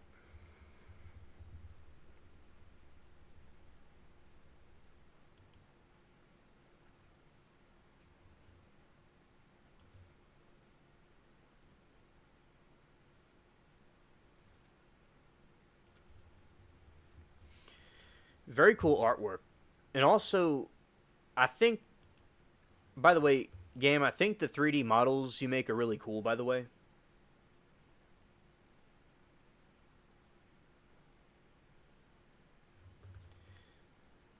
Pukwudgie. Thank you.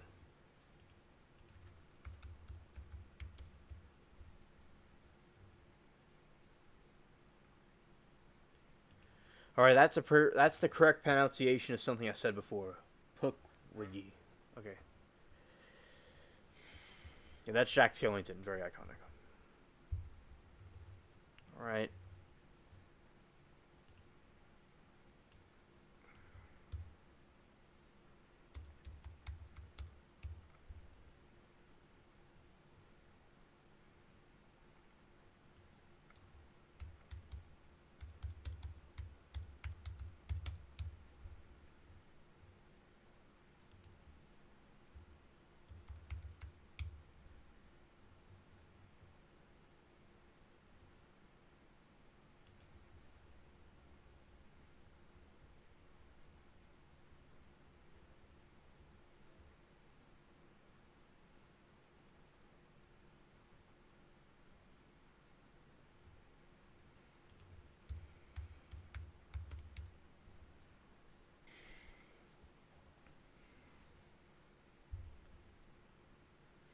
So these pumpkins is really cool. I really that one's really nice.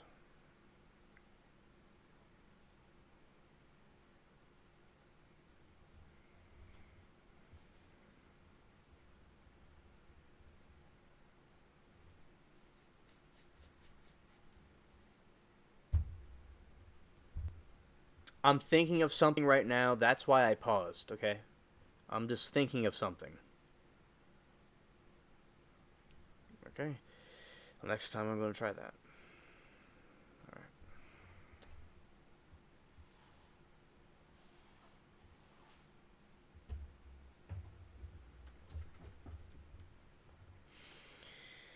All right, you got that. You got that maze. All right, and you got like ghost. What's white?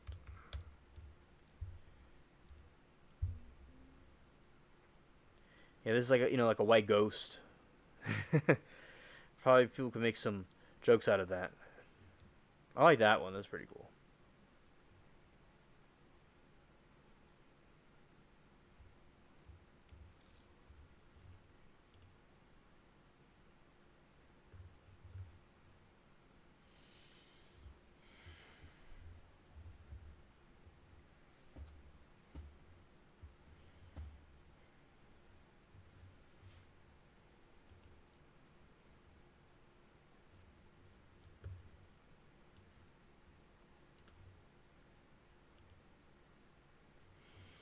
Tellus news, chilling, gaming, trial, rant stories. All right, we're doing pretty good. All right, we got quite a lot of it talking about here. Okay, so now we're gonna talk about. Let's see. What was it?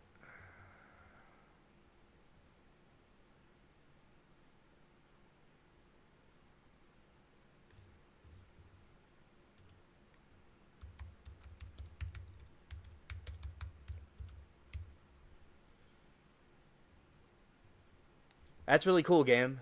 That's really cool.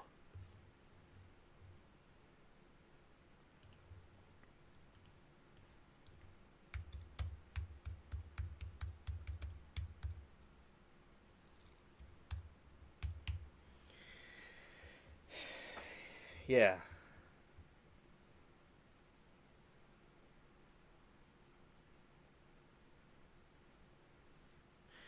I want to look at this article. So we're gonna go into another article. So everybody, hold your seatbelts. It could be in another turbulence, but we'll be all right. Here we go. My stream is going to be me BSing and painting the 3D models. That's really I like that. I like that. It's good, my friend. Very creative.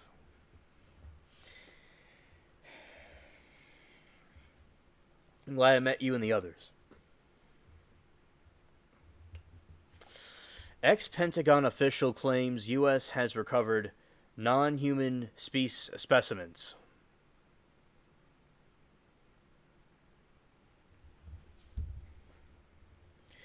Former Pentagon insider Luis L. Izondo says Department of Defense has a space crash retrieval program and has recovered non-human specimens. In a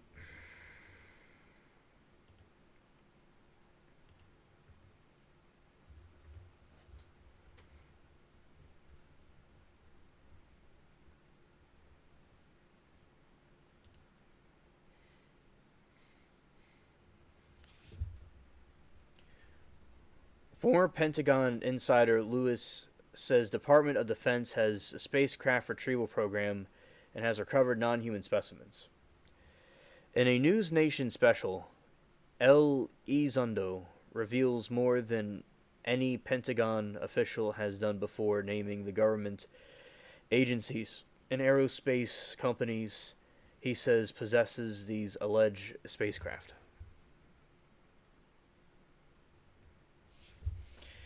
How the CIA worked with psychics and Stargate Project.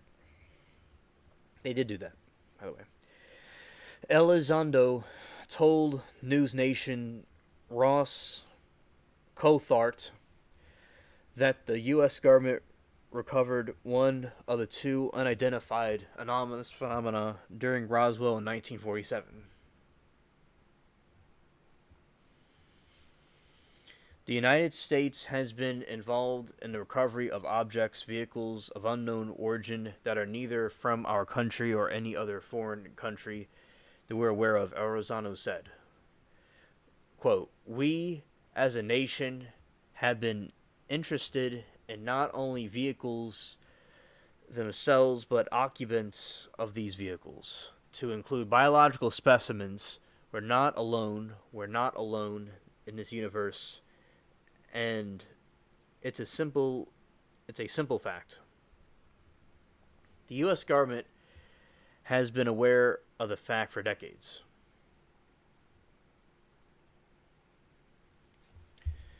The Department of Defense has rebuked Elizondo's comments in a statement to News Nation, denying existence of any credible evidence of extraterrestrial activity.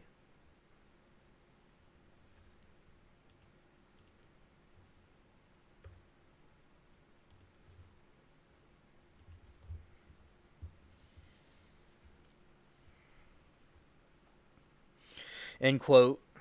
As we have stated previously, Luis Elizondo had no assigned responsibilities for the Advanced Aerospace Threat Identification Program, which assigned to the Office of the under the Secretary of Defense of Intelligence and Security. Sue Go, Department of Defense spokesperson, told News Nation. Quote, the department is fully committed to the openness and accountability to the Congress and the American people, which it must balance with its objection to protect sensitive information source and methods. To date, we have not found any credible evidence of extraterrestrial activity. Quote, the date AARO has not discovered any verifiable information to subsequent claims that any programs regarding the possession or reverse engineering of extraterrestrial materials have existed the past or exist currently.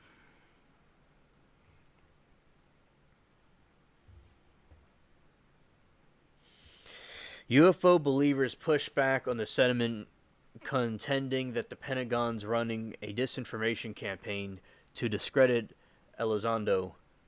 Additionally, they believe Elizondo's involvement with the UAP program and the Pentagon has confirmed multiple times that those include a letter from former Assistant Deputy Secretary Defense Chris Mellon, Senator Harry Reid, that allegedly confirms Elizondo's specific role in the ATIP. Also, internal DoD emails since made public also allegedly indicate that Elizondo was running AATIP.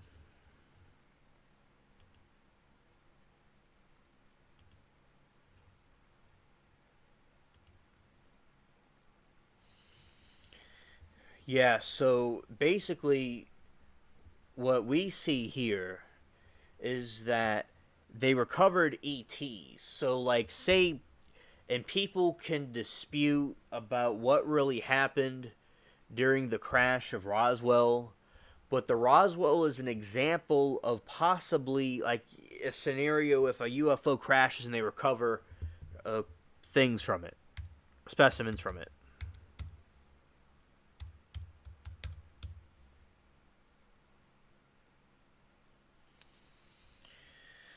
All right, so you have like this thing right here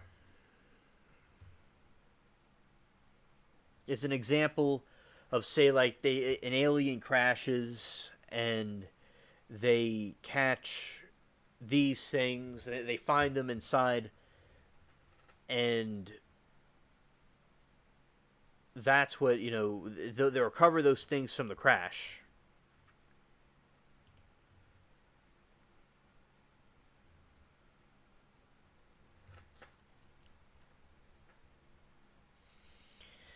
Yeah, so they're confirming that they do extract these things from the crashes.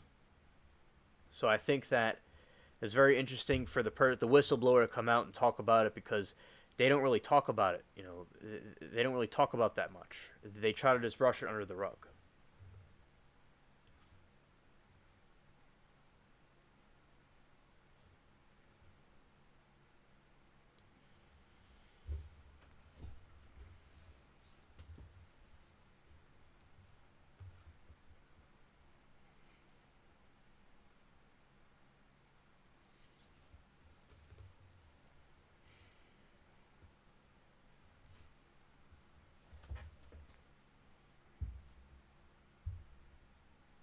All right, all right. So yeah, that's going on. With the Roswell incident, and allegedly they say that the bulletproof vests and lasers came from the crash. As I said, you know, if that's true or not, who really knows? But a lot of like some of the technology came from those crash incidences.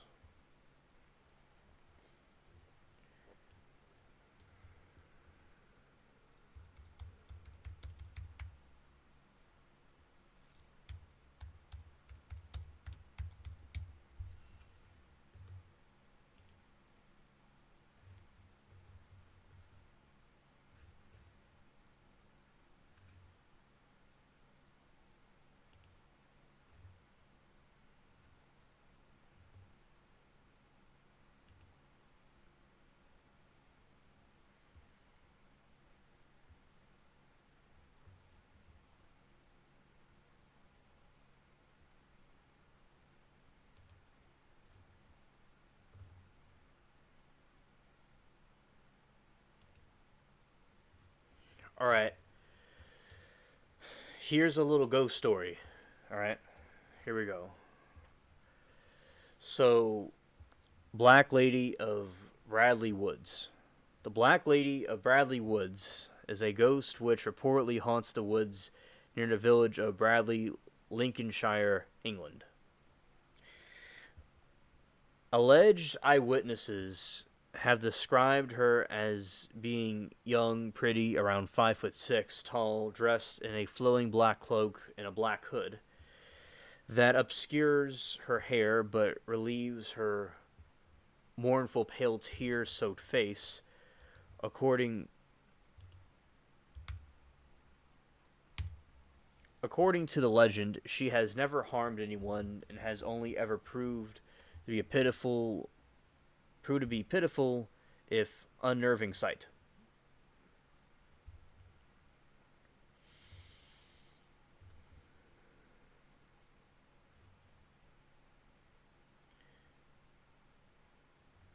The story is known to have been told by many generations. It was once used by parents to frighten children. This appears to have been a common practice among the parents in the area, and children were warned that if they were not safely in bed by a certain time, the Black Lady will get you. And as I said, this sounds kind of like you would think a racial thing, but this was in England, so what they mean by a black lady, it's a woman in a black dress.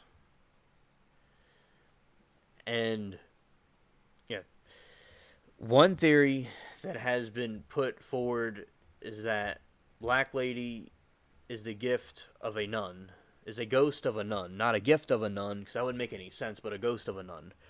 She appears dressed in black and nearby Nunstrop, now an area of Grimsby where convenient a covenant existed. No, convent. And if I said it wrong, y'all can correct me. Until the Reformation, this theory gives no reason as why the Black Lady should have moved from which the Black Lady is a woman in a black dress, moved from Nunstrop to Bradley, 2 miles away. Also though she may be dressed in black, a few, if any, eyewitnesses have described her appearance as matching that of a nun. Another possible explanation is that she is a spinster who at one time lived life in isolation in her cottage in the woods far enough away from the village. In the village, children had come across a woman living on her own in the woods who became angry when her privacy and solitude was breached. Then imaginary tales of witchcraft could have exaggerated the legend. Neither of these theories ties with the folklore. Myth. During the War of the Roses, alternatively Baron's Wars, a young woodsman and his wife lived with their baby son in a cottage in Bradley Woods.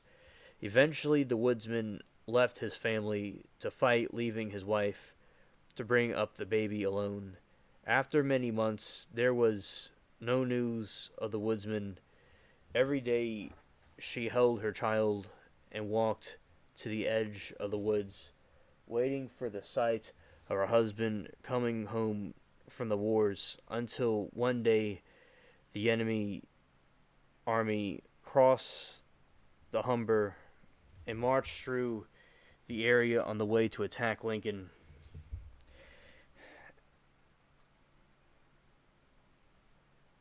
As she was leaving her cottage, the woman was set upon a horseman who brutally grazed her before snatching the baby boy and riding off laughing into the woods. Heartbroken and humiliated, she wandered the woods searching in vain for her child and husband. After her death, people began to see her wandering in the woods carrying her never-ending search. Yeah, so this, as I said, it takes place in Bradley, Lincolnshire, England. And Lincoln, they talk about Lincoln. They're talking Lincoln is an English word. It's an English thing, like a and Abraham Lincoln. That's his surname, so he's connected to the area of Lincoln. And I'll look this up to make sure I'm right. But yeah, Lincoln's like a little village or a town or something. Things like that. So, because America, it was English people, like and Scottish people and Irish people that came over here. It's really like with Americans, a lot of them came from Northern Ireland, Northern Ireland, Southern Scotland, and England, like more northern England, and they populated the whole place, coast to coast.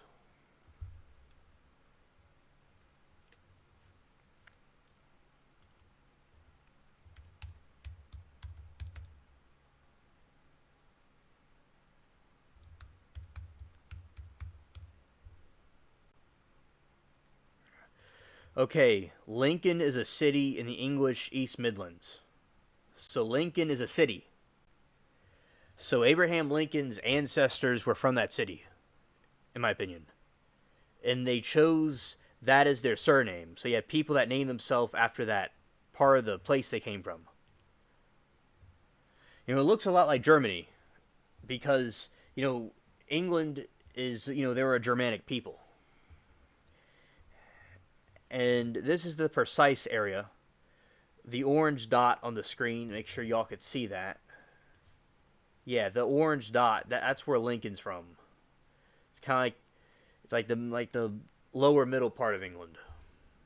Lincolnshire. Or Lincolnshire, however people pronounce it. Depends on how people pronounce it. People pronounce it differently.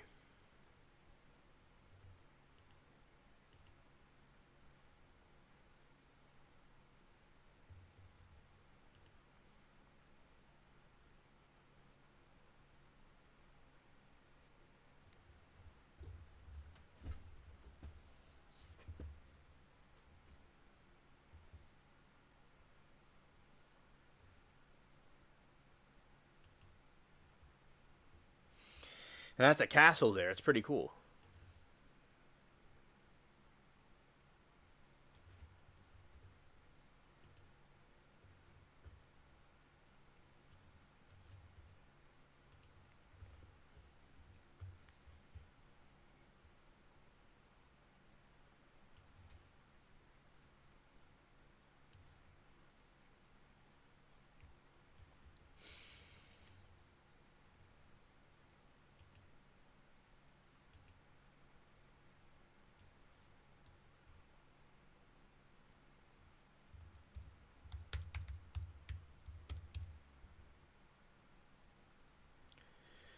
Also, game, I have a question. If you're still in chat, is there any like sports you like or like watching? I'll be curious to know. I'm just curious to know.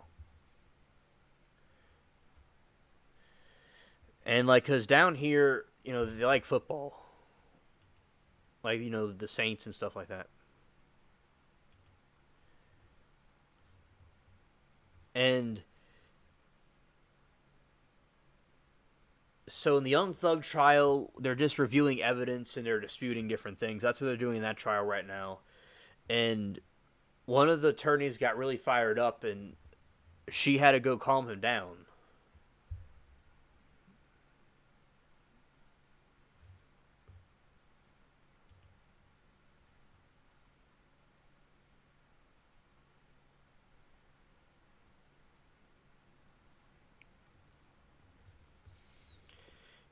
And as I said, it keeps on going on and on. So that's the a little bit touching on some information about this trial, and also he likes to, well, not he, anybody specifically, but in the trial they like to go and just, as I say, it just keeps going on and on and on. But they're disputing evidence, and that's what they're doing right now.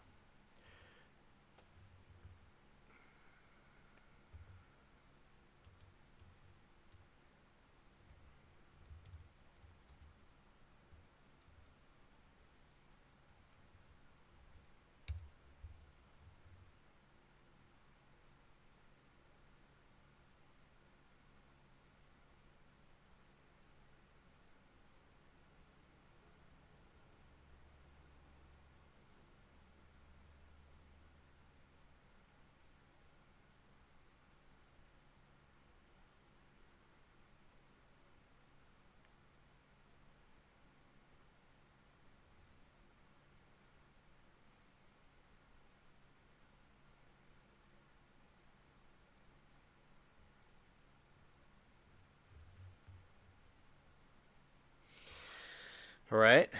Now I'm going to read some things about the DNC nomination. See how this goes. All right. Kamala Harris historic Democratic nomination at DNC.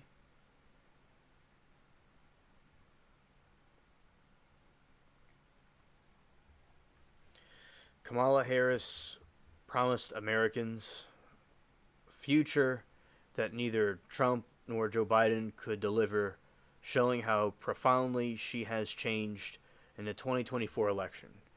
The first black woman to claim a major party nomination on Thursday styled her unlikely journey to Democratic nod the springboard to lift the country to a new place after years of being torn apart by its bitter divides.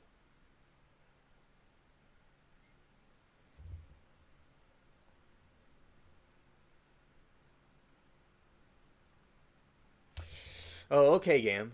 Okay, interesting. One of my friends from school, he loves hockey. And my friend from school, Nash, dealing on detailing, he comes in here. My friend I knew from school, his nickname's Nash. And he was saying that he likes to, he likes the Nashville Predators. That's a good one he likes.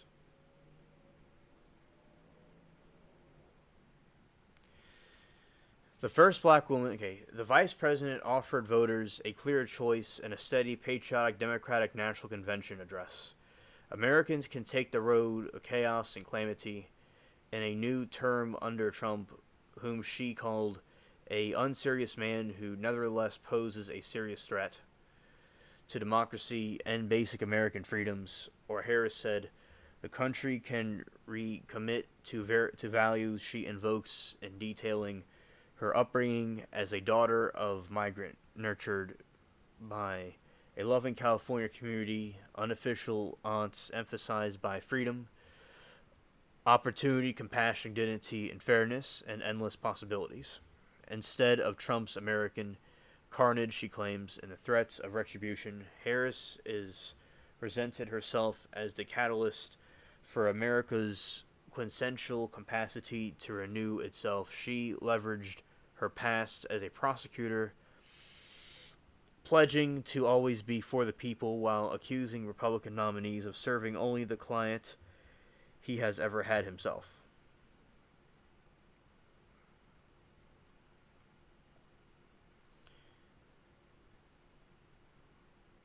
And we have some fact check right here.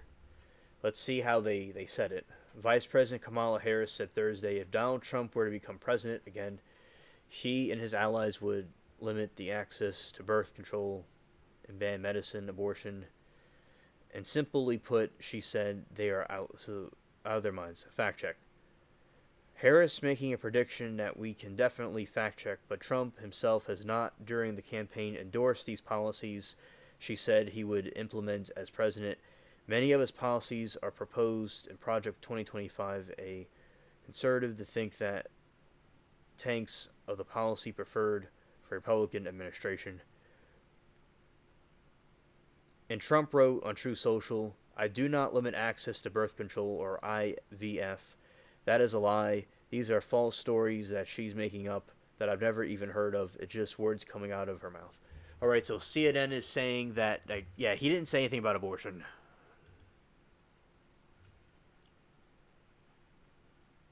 All right, so that's just a little part of that. Yeah, and looking at the Nashville Predators.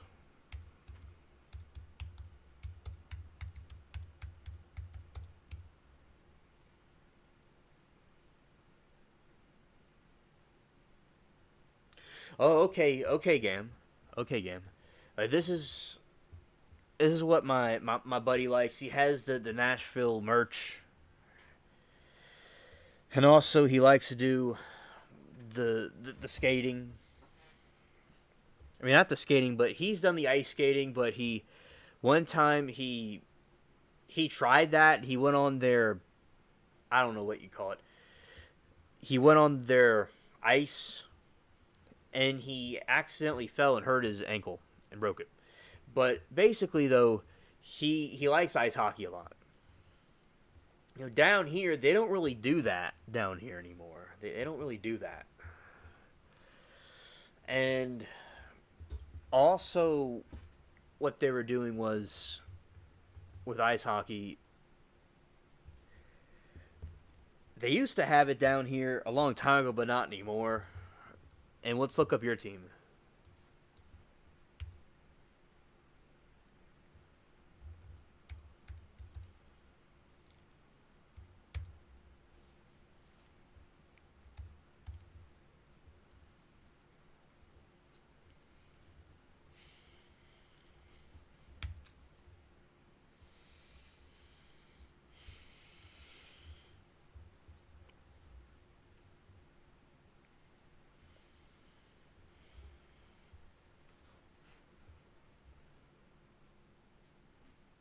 All right, these are the Flyers. Cool. I like. It looks pretty cool. The Philadelphia Flyers look for a fresh start, scoring boost. That's really cool. I like that.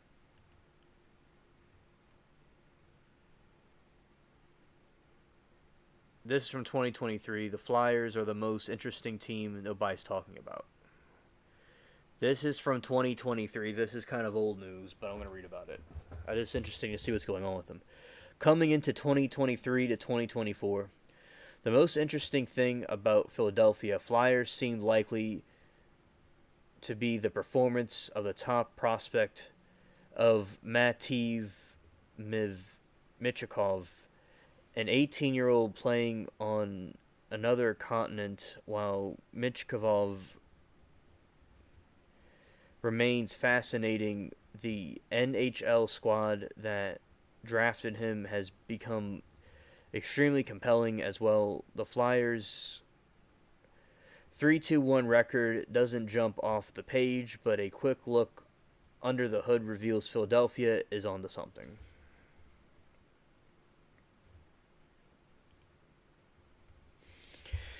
The Flyers have been a very strong 5v5 team all season long, ranking the top half of the NHL shot share, expected goal rate, scoring chance rate 15th, 51.56, and higher danger chance rate. Although those numbers aren't all elite, each is well above expectations for a team coming off a 75-point campaign that was seen on the NHL's weakest entering 2023 to 2024. Those numbers have also been accumulated despite Philadelphia playing a tough schedule that's included games against three opponents that topped 105 points last season: the Vegas Golden Knights, Dallas Stars, and Edmonton Oilers. Philadelphia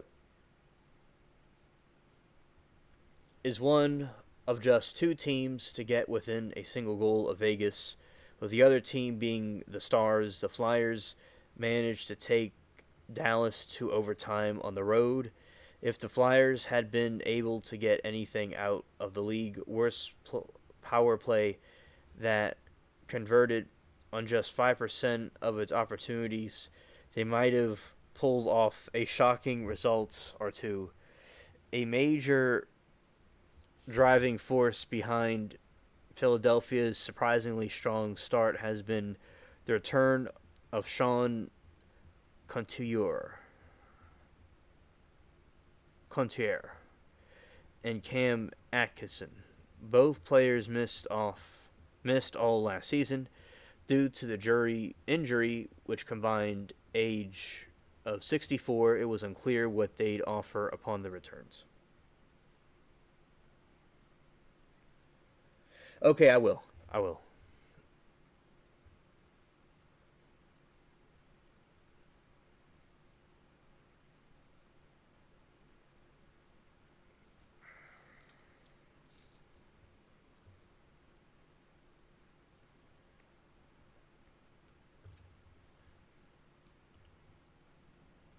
right, so that's some information about their team.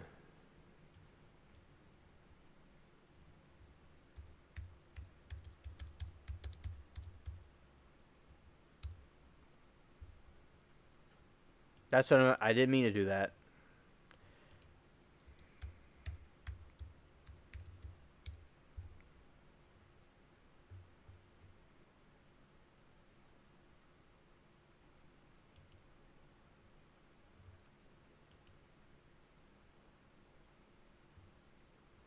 Okay. Legion of Doom was a forward line of the Philadelphia Flyers who played together between 1995 and 1997, comprising center Eric Lindors, left winger John Leclerc, and right winger Mikhail Renberg.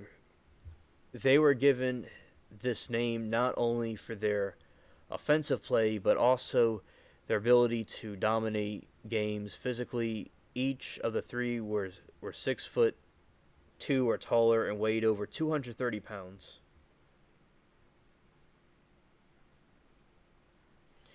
The name was coined the journeyman Flyers Jim Montgomery, popularized by Flyers announcer Geinhart. Gam says Lindors, Leclerc were part of the Legion of Doom. Thank you, Gam. Yeah, it seems pretty cool. Background: in the 1992 to 93 and 93-94 seasons, Mark Reschi, Lindors 88, and Brent had formed the productive Crazy Eights line.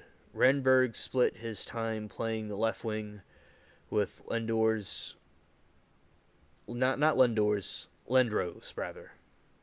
and right wing Rod Brid Amor.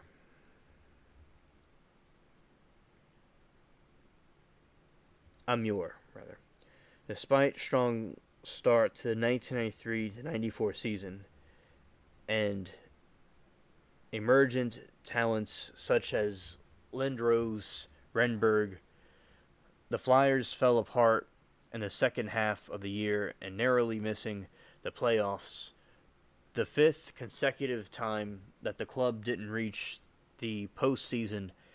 This led to the firing of head coach Terry Simpson and general manager Russ Farewell. They were succeeded by Terry Murray and Bobby Clark, respectively.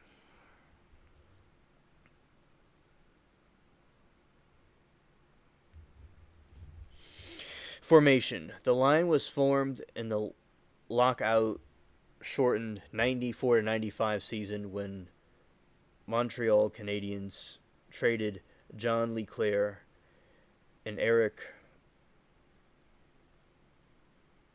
I don't quite know how to say this. I'll try to say it. Des Jardins and Gilbert Dionne to the Flyers. In the exchange, Mark Recchi Renberg was moved from Rod's left wing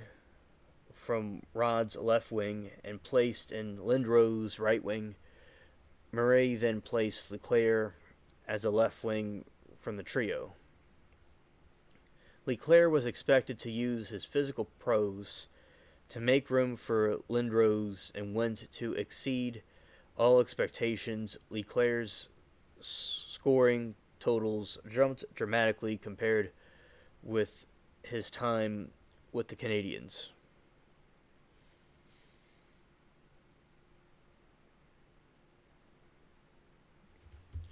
Yeah, it's very interesting with the formations because with ice hockey, I'm not completely. I'm a little bit familiar with it, but not completely.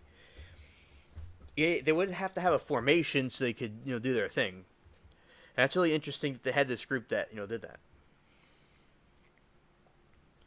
The line registered its first points on Saturday, February 11, 1995, in a game against the New Jersey Devils at Meadowlands Sports.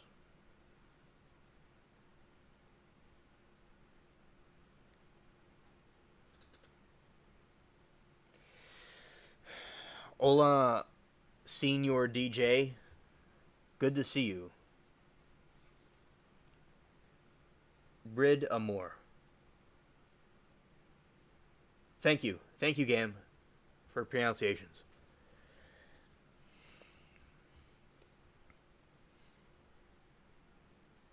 And Des Jardin. Okay, thank you.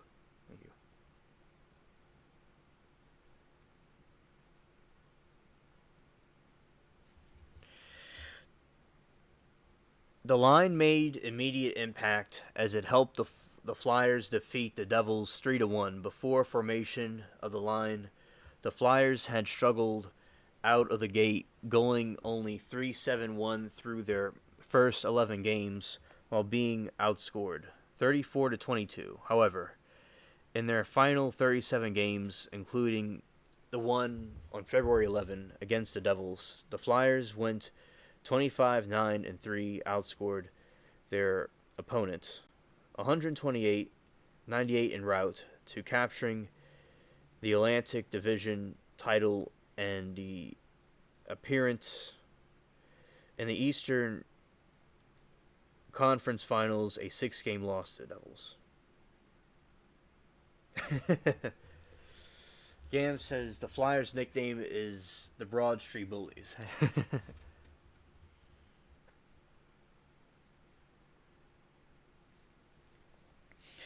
The Legion went on to score 80 goals and collect 96 assists, which I'm not too sure what that even is. That season, Philadelphia, Eric with a total of 70 points, tied to the Pittsburgh Penguins for the scoring led the season, but Art Rose Trophy was given to Jarg, as he had 32 goals, Lindros 29. Lindros, however, was named the league MVP, winning the Hart Memorial Trophy, and the Lester B. Pearson no, Pearson Award. Both Lendrose and Leclerc entered the NHL First Team All Star honors. That's really cool.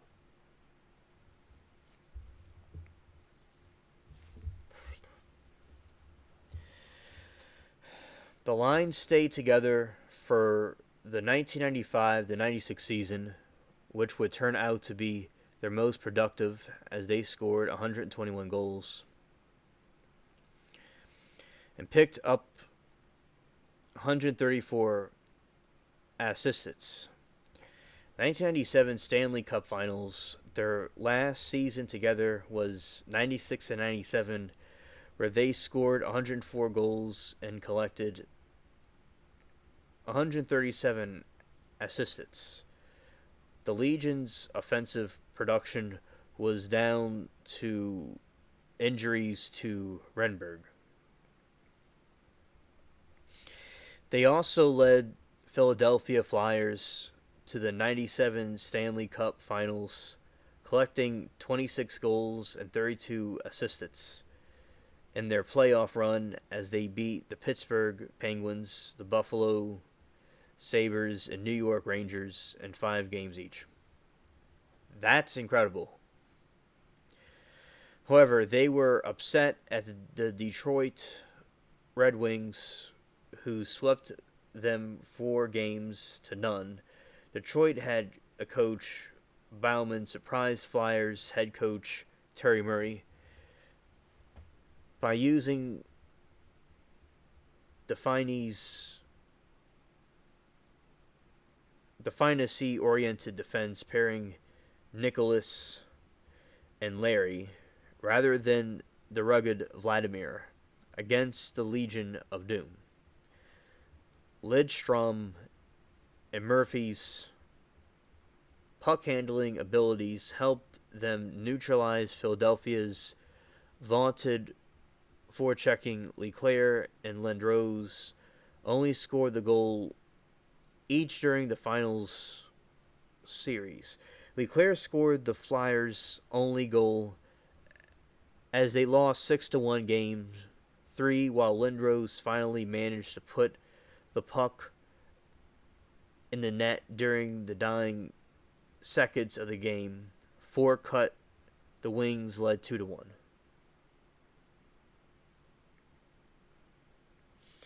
Yammer Yager. Thank you.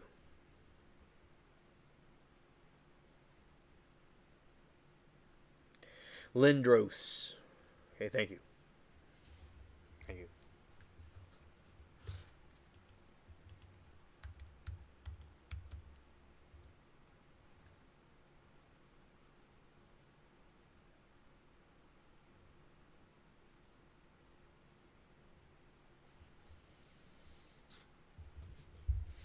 Breakup. Terry contract as head coach was not renewed due to the accusing his team of choking during a closed door meeting with his players following their 6-1 loss in Game 3 of 97 Stanley Cup Finals, which exposed the fragile confidence of the team, though he remained with the Flyers as a pro scout and later as an assistant coach. The line would be broken up in 97 offseason as Philadelphia dealt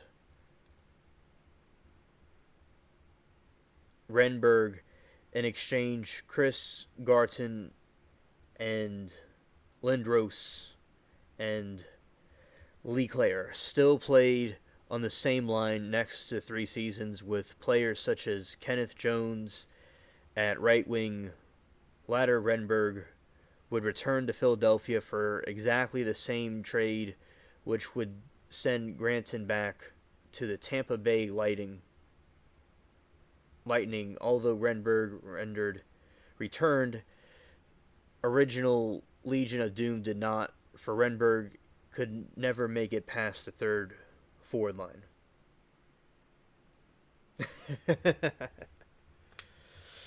DJ, it's been a very eclectic stream. I read a ghost story. I could read it. I might read again, considering that right now it's working. The connection's working way better because the gear on the bottom of the screen, it's green. It's all green, so you all could see me, hear me, without it skipping. It looks like it's doing great right now. And so I talked about some ghost stories. I talked about some alien news. How the Pentagon whistleblowers are saying that they are holding alien corpses, and they're denying it. I talked some stuff about the election stuff. Gam called in for a couple of minutes, but earlier there was some lag, some spotty Wi-Fi on my end, and it kind of cut off. But we talked briefly for a couple of minutes, and it did get recorded, and it was seen on the show. And it would have lasted probably way way longer if it wasn't for that. But it's okay. It worked out the way it was supposed to. He'll call again soon. And so but basically I talked about Tellus, which has to do with this guy. So DJ, this guy deleted. He was a Democrat politician, and he lost the election because a guy made an article about him, and he deleted him. He assassinated him. And he's saying he didn't do it. Then he defended himself and talked on the stand. Then what happened was the prosecutor cross-examined him and said that the assassin has the same vehicle that he has, with the same type of spokes on the tires, with the sun visors the same way. And DJ, this man was wearing a giant straw hat, wearing all orange in broad daylight to go do the job. And his DNA was even found in his hands, and the stuff was in his house. So this assassin would have had to have planted it in his house without him knowing it, within an hour or less time. So that we were talking about a couple of different things.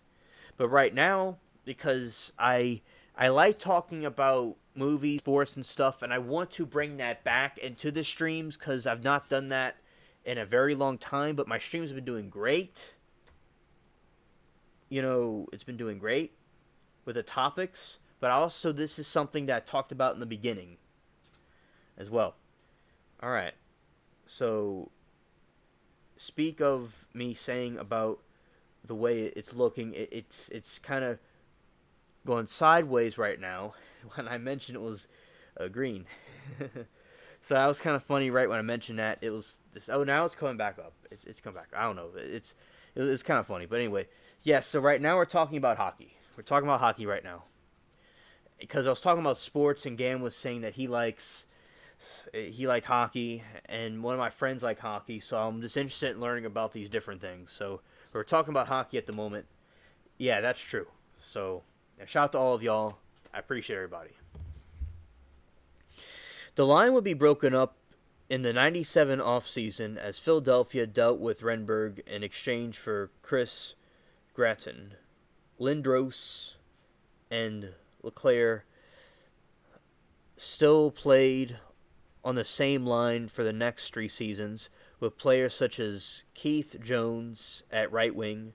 Later, Renberg would return to Philadelphia for the exactly the same trade which would send Gratton back to Tampa Bay Lightning, although Renberg returned to the original Legion of Doom, did not, for the Renberg could never make it past the third forward line.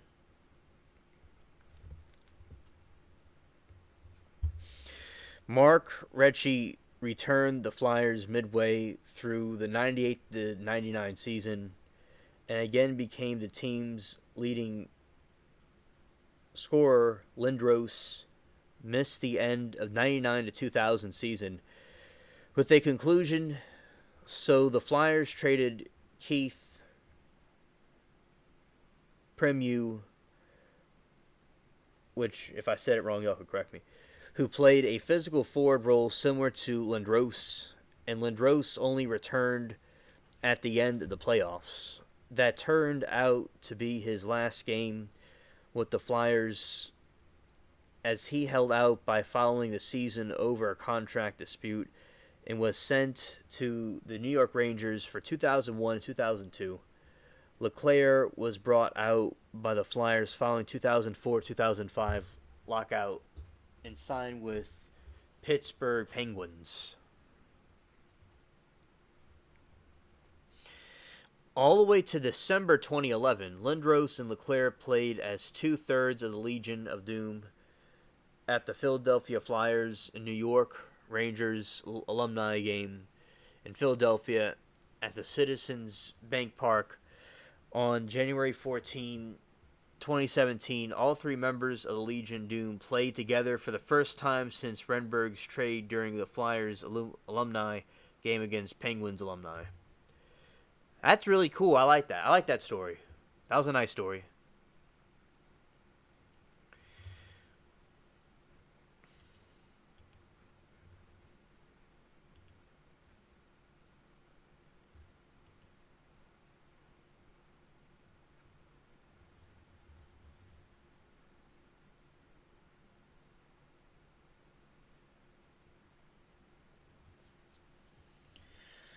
Yeah, so that's them. That's some of them, and the Legion of Doom.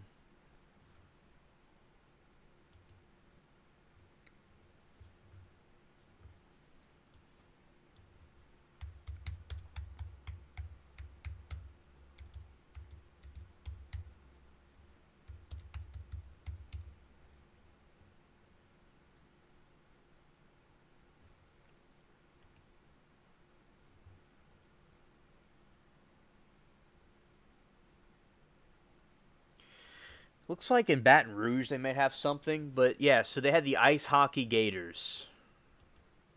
That was the team in Louisiana game.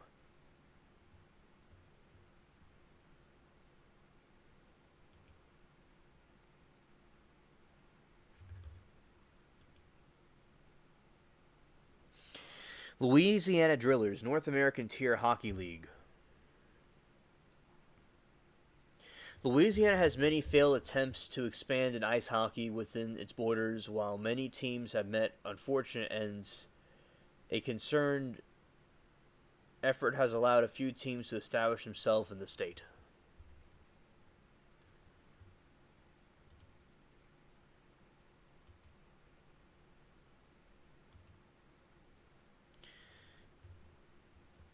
Zydeco, the Baton Rouge professional hockey team located in Baton Rouge. So, okay, Louisiana does have something.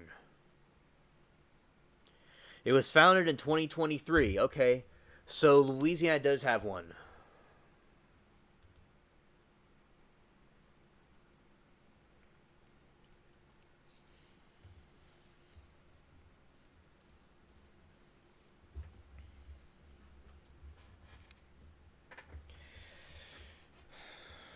The Baton Rouge Zydeco, a professional hockey team located in Baton Rouge, Louisiana, playing at the Hockey Raising Canes River Center Arena. They are members of the Federal Prospects Hockey League. Their inaugural season was 2023, the 2024 season.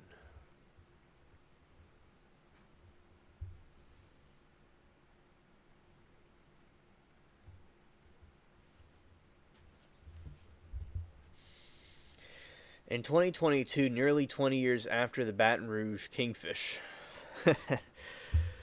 folded and the hockey left the city of Baton Rouge, Mayor Sharon Brome announced a push to bring professional ice hockey back to Baton Rouge. In late 2022 and early 2023, Federal Prospects Hockey League in Mississippi Seawolves hosted the three exhibit games Raising Canes River Center Arena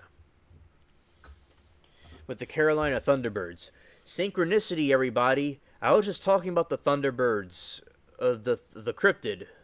Whoa, synchronicity. In Port Huron, Prowlers drawing a little over 7,000 fans for each game. In April 2023, the Federal Prospects Hockey League announced 3-year lease with Raising Canes River Center in the city of Baton Rouge to secure the spot for ice hockey team. Well, I'm glad we have something now. Great.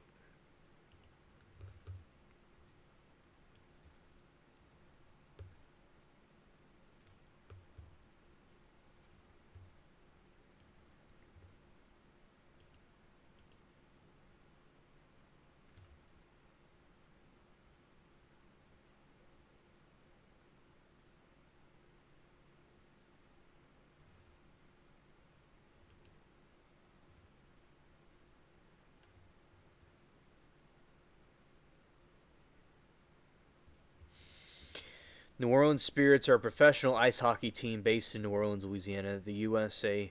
Members of the East Coast Division of Eastern Conference of Premier Hockey League. They play their home games at New Orleans Sports Arena. Okay, well, okay, I'm glad that we have that. All right. Okay.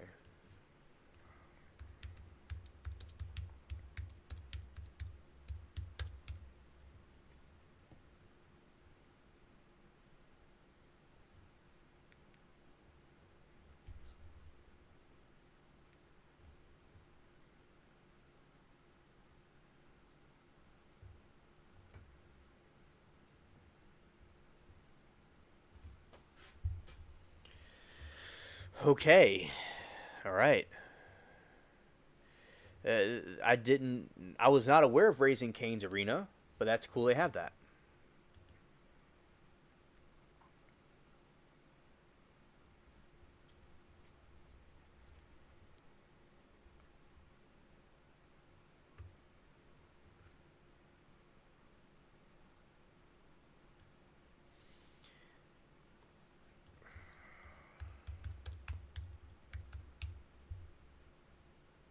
I spelled it wrong.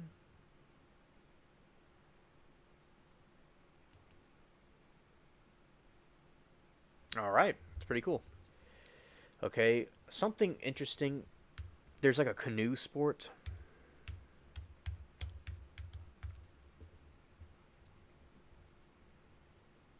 I spelled it wrong. Get together, alien. Boat. It's a kayak. Canoe. Sport. Yeah, that looks interesting. Of course, I've seen that in movies, but I've not like done it myself. It sounds like a interesting. No, actually, I'm wrong. I'm actually wrong. I remember at the summer camp, they had something where it wasn't like a kayak, but the JCC they made like these boats, and you could sail on a boat. Like you make in the pool, a really big pool there. So it wasn't the same thing as this, but they did have some sort of boat thing going on. That was really wild, actually. I was like, "What? We're making little boats?" I remember one time I rode on one of those motor ski things. I'm probably saying it wrong, but it's like you sit on it and it's kind of like a motorcycle on water. It was pretty cool. Yeah.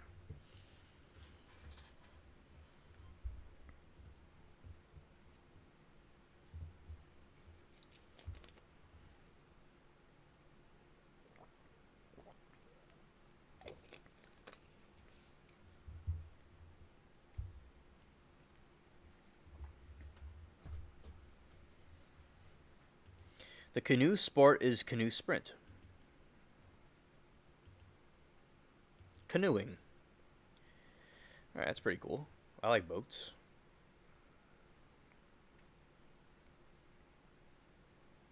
All right.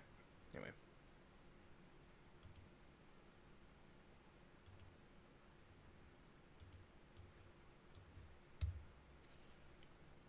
let's see.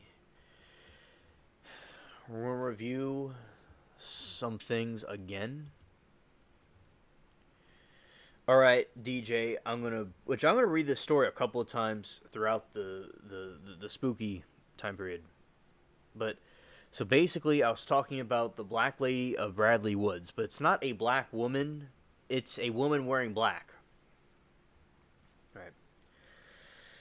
So the Black Lady of Bradley Woods is a ghost which reportedly haunts the woods near the village of Bradley, Lincolnshire, England.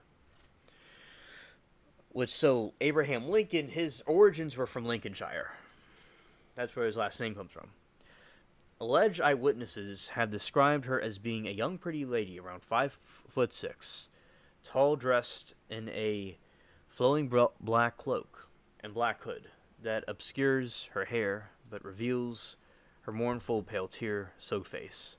According to legends, she has never harmed anyone and has only ever proved to be a pitiful, unnerving sight.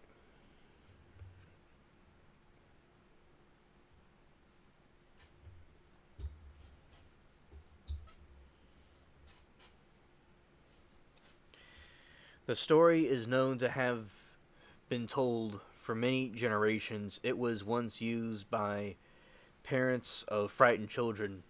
This appears to have been a common practice among parents in the area, and children were warned if they were not safely behind by a certain time, in bed by a certain time, the black lady will get you. But, you know, they weren't talking about a black woman.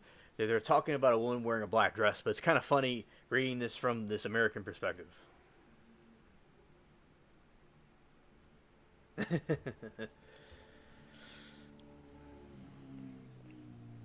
People riding their motorcycle at 2 in the morning. That's really, that's really interesting. Yeah. People will just speed racer down the street at this time in the morning because there's nothing, like, it's like a ghost town. It's out there. It really is. Like, there's people that pass through here and there, but it's like like some of my friends came out here one time. It was like a ghost town, and my friends and I used to kind of like walk around the neighborhood and stuff. It was very peaceful and nice. But as I said, though, you know, it's not something I'd recommend doing, of course, anywhere. One theory that has been put forward is that the black lady, which is really just someone wearing y'all get it. One theory that has been put forward that the black lady is a ghost of a nun.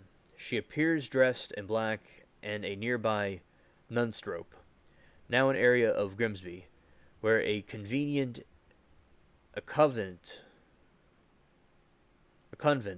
existed until the Reformation. This theory gives no reason as why the black lady, which is someone in a black dress, should have moved from Nunstrope to Bradley 2 miles away. Also, though she may be dressed in black, few, if any, eyewitnesses have described her as appearance as matching that of a nun. Another possible explanation is that she is a spinster who at one time lived a life of isolation in her cottage in the woods far enough away from the village.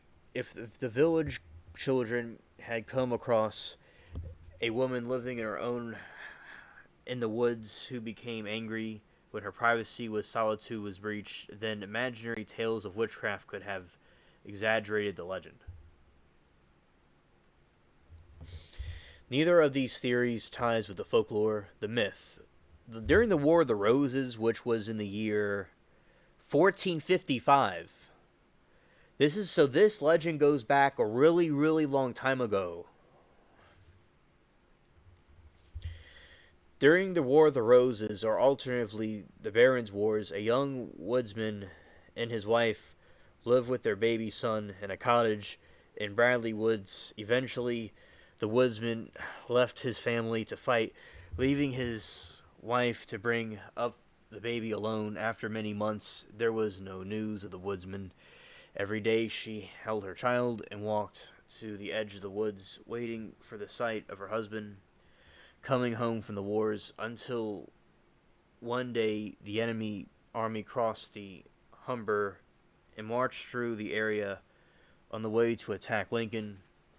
As she was leaving her cottage, the woman was set upon by 3 horsemen who brutally raped her before snatching the baby boy and riding off laughing in the woods, which is really messed up. Heartbroken and humiliated, she wandered the woods, searching in vain for her child and husband. After her death, people began to see her wandering the woods, carrying on her never-ending search. So yeah, that is one of the stories, and this is that's the woods in question that the stuff happens. It's the origins of Lincoln.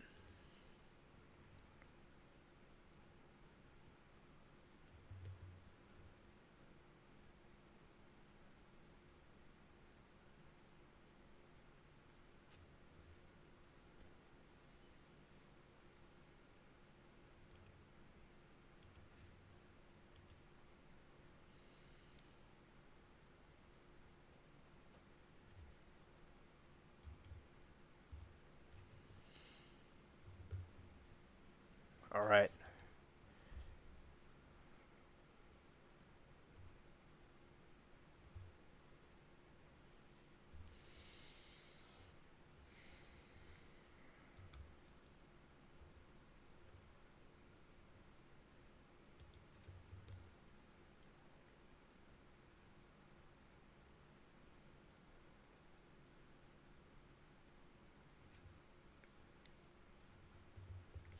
Now this one is a Japanese one. All right. Which I said over the course of time I'll repeat these, here and there, but there's so many of them that you wouldn't even notice. And also, and she like knows a lot of the Japanese.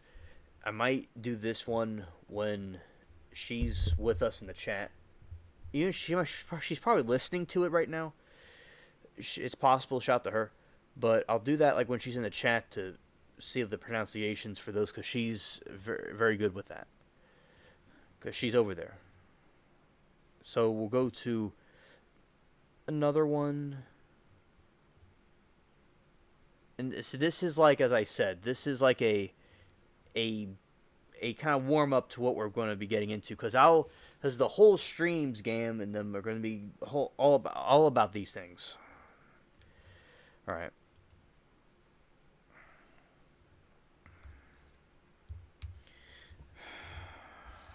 Thank you for your patience. Okay, Banshee.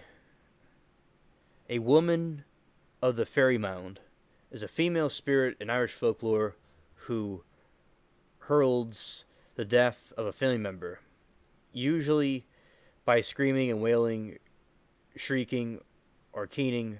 Her name is connected to the mythology of the important tumuli, or mounds, that the dot Irish countryside, which are known as Side or Sid. Fairy legends and traditions south of Ireland.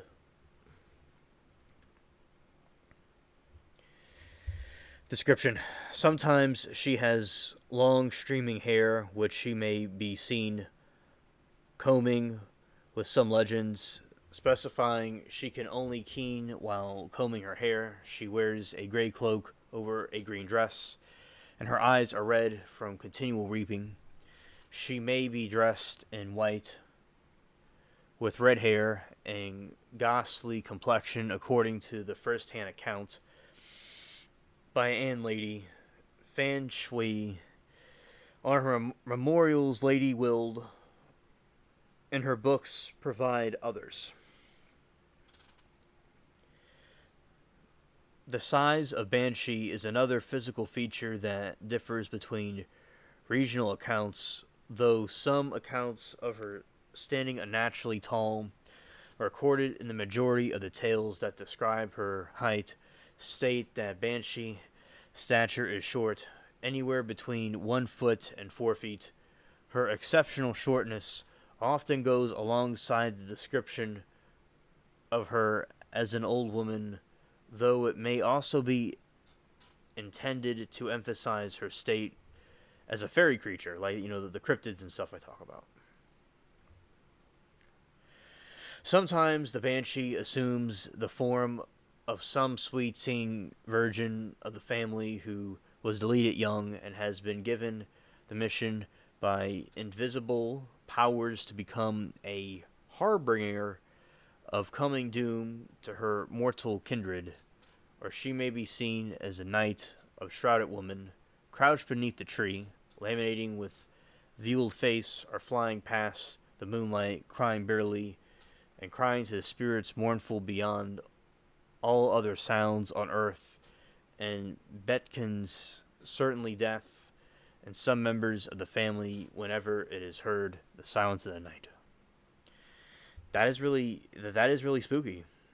Look at this, chat. Like, we just chilling, and then that lady comes out of nowhere to come square up. Scared. DJ would just... He would just be like, nowhere in sight. He would just vanish. Like he thought the lady from the lake giving a sword out. You know that is messed up. But like this is another messed up thing. Yeah. Let's see how much of that can actually see. You know, and I'm kind of like blocking the picture a little bit. I can see right here. So what I'm going to do is I'm going to just put my I'm going to press. There's an I button on the camera on the webcam. I'm going to press it, and I vanish. I disappear like magic. All right, so you see the two dudes, and they're just chilling in Ireland, and you have that lady just comes out of nowhere, the Karen that come attack them. Wow, that's pretty messed up. So yeah, so y'all can see that better now since I'm out the picture. No pun intended. Yeah, and you know with these cryptids, it's absolutely relentless. Charm Rant Gaming Stories chilling. All right, chilling. All right. Okay. Now, y'all see that, and we're gonna bring Alien Spaceship back in here. There he is. All right, everything's looking good. Okay.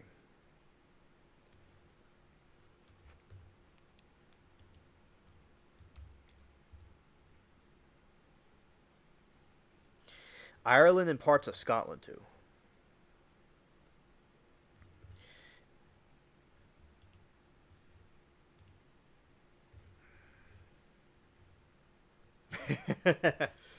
Exactly. But we're all gonna be okay.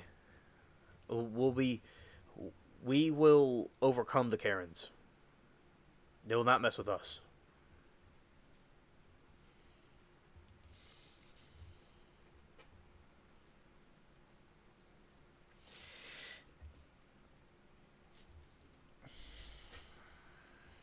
In Ireland, you hear that? You see that it's zooming down the street like it's a free reign.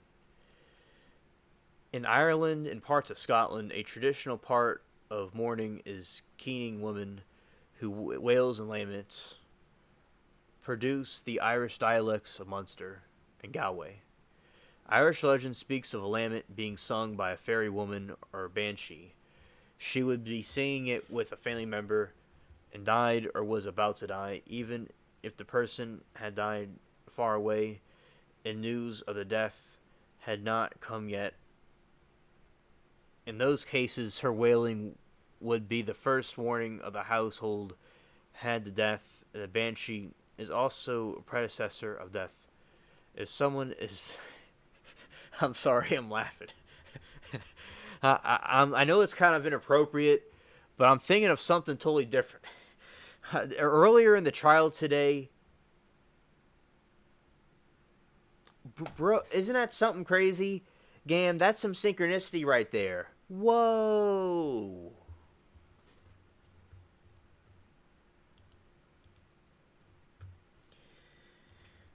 And the reason why I'm laughing, when we were watching the trial, you had this thing happen where we heard crying while they were showing pictures of the house. And it was the defendant crying. And we thought it was a juror. We didn't know who it was, but it was him.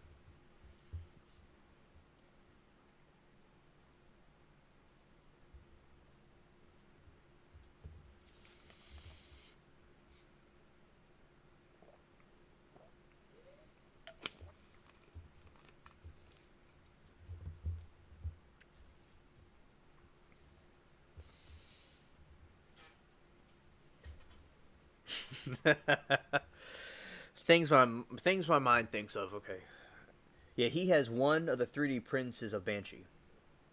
That's awesome, bro. Synchronicity, man. Wow. Family members died or was about to die. So legend speaks of Lament bringing and her willing to be the first warning sign. I'm reading this whole thing again, by the way. Irish legend speaks of a lament being sung by a fairy woman or banshee. She would sing it when a family member died or was about to die, even if the person had died far away and news of their death had not come yet. in those cases, her wailing would be the first warning the household had by the death. The banshee is also a predictor of death. If someone is about to enter a situation where it is unlikely they will come out alive, she will warn people by screaming or wailing, giving rise to a banshee. It's like we're gonna give people a warning by screaming and wailing. It's like we could warn people by telling them something specific, maybe, or. But anyway, I'm being a little bit technical here. But I do believe this cryptid or this fallen angel that's disguised as a banshee or whatever it is real, and I don't want it anywhere near us. Okay, rebuke it in the name of Jesus. All right, and but as I said, it's pretty wild. We're just chilling, and we see that thing coming out of nowhere. It's like we overcame seeing a lady on the lake, bringing a sword out.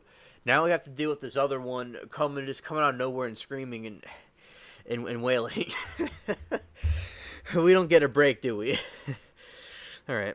If someone is about to enter a situation where it's unlikely they will come out alive, she will warn them by screaming or wailing, giving rise to a banshee. Also being known as the wailing woman, the banshee was also associated with the death couch, being said to either summon it or with her keening or travel tandem with it. When several banshees appear at once, it indicates the death of someone great or holy. The tales sometimes recounted that the woman, though called a fairy, was a ghost, often a specific murdered woman or a mother who was deleted in childbirth.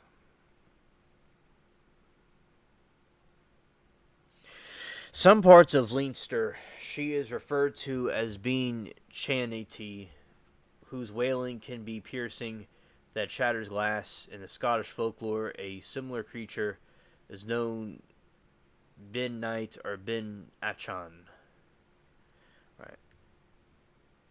Accounts reaching as far back as 1380. Wow, that is a really long time ago. That's a long, long time ago. Good grief. It's like the fallen angels don't have anything else to do, so why not just go scream when bro is just trying to chill? All right, so what we're gonna do is look at some farm animals. We'll look at some chickens. I like chickens. And y'all are like, what I look at this because people was looking at farm animals and stuff like this is nice and peaceful. And I've said this a long time now, and Gam is telling me the right pronunciation. If you want a Louisiana cryptid, look up Rugaroo. Rugaroo. I've heard of that. Okay. I'll look at that right now, okay? We'll look at it right now. Look at that right now.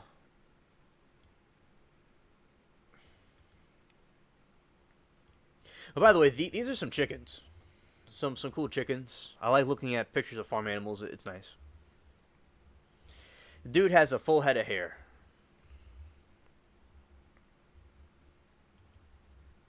Also, you got them just chilling.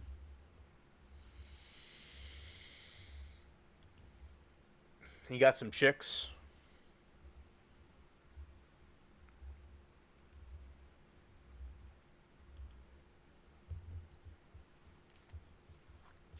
Yeah, shout out to the chickens.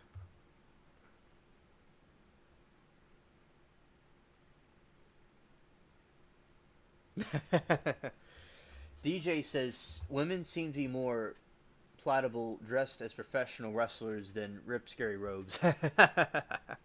Right on.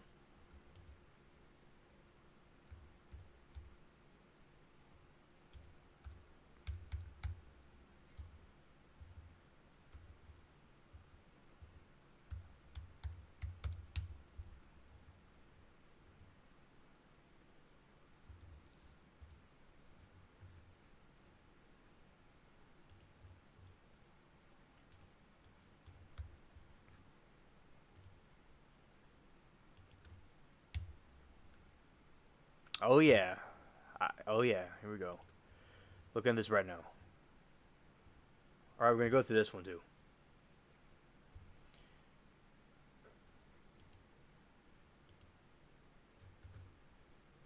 Rugaru. Rugaru. Yeah. The Rugaru is a legendary creature in French diaspora, communities linked to the traditional concepts of the werewolf. Yeah, shout to the chickens. The story of the creature known as the Rugaru are as diverse as the spelling of its name, though they are connected with the francophone cultures, though a common derived belief in the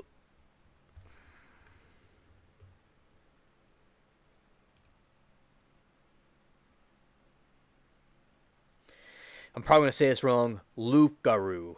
Y'all can tell me what it really is. And it says pronunciation Lugabu. Lugaru. Right. Loup is the French for wolf, and Garu is the Frankish werewolf, man who transforms into an animal. American folklore represents a variant of pronunciations. All right, all right. Represents a variant of pronunciations and spelling of the original French loup-garou, according to Barry Jean Achelent, an academic expert of Cajun folklore and professor of the University of Lafayette in America. The tale of the Rugarou is common legend across French Louisiana. Both words are used interchangeably in southern Louisiana. Some people call the monster Rugarou, others Loup-garou. The Rugarou legend has been spread for many generations, either directly from French settlers to Louisiana or via French Canadians. Immigrants centuries ago in the Cajun legends, the creature is said to prowl the swamps around Acadia and greater New Orleans and the sugarcane fields and woodlands of the regions. The Rugarou creature is said to prowl the swamps around Acadia and greater New Orleans, and it's just okay. I read that. Most often is described as a creature with a human body and a head of a dog or a wolf, similar to that of in the legends.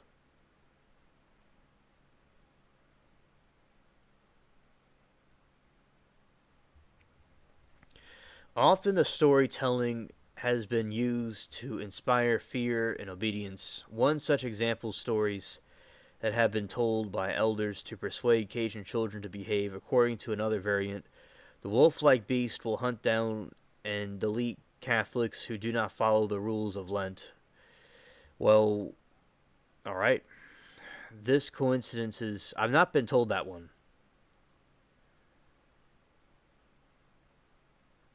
This coincides with the French Catholic loup-garou stories, according to which method for turning into werewolf is breaking Lent 7 years in a row.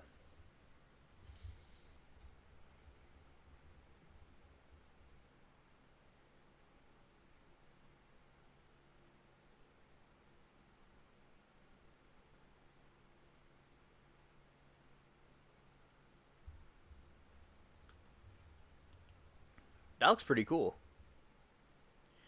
I'm familiar with this one, I think, yeah. By the way, I love the way this looks at the swamp and all. I really think it's cool down here. Thanks, Gam, for bringing this up.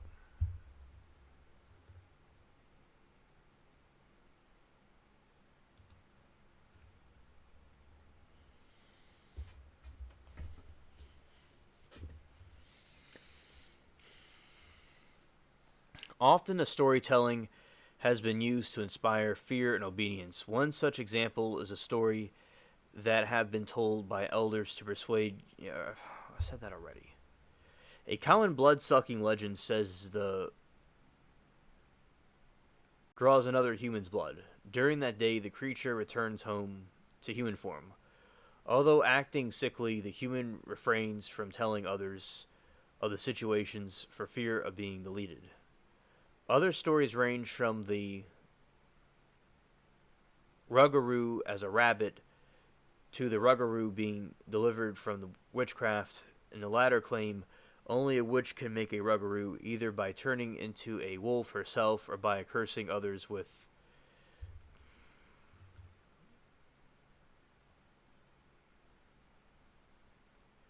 lycanthropy.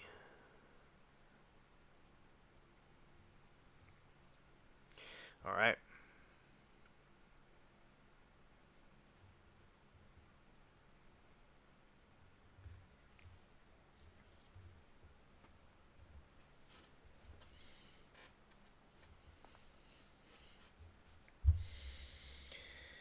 The Rug Aru is mentioned as having come to Dakota consciousness from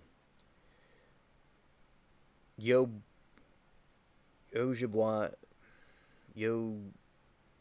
Ojibwa folk tales and figures both thematically and experimentally. In the narrative of Peter Mantine's In Spirit of Crazy Horse in the Viking 1983.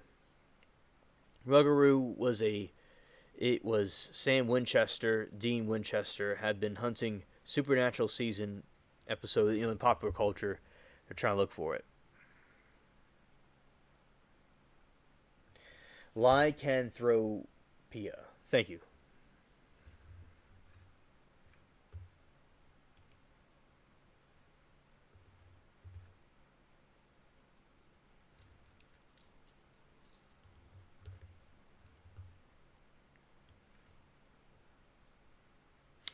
Shout out to 41 views.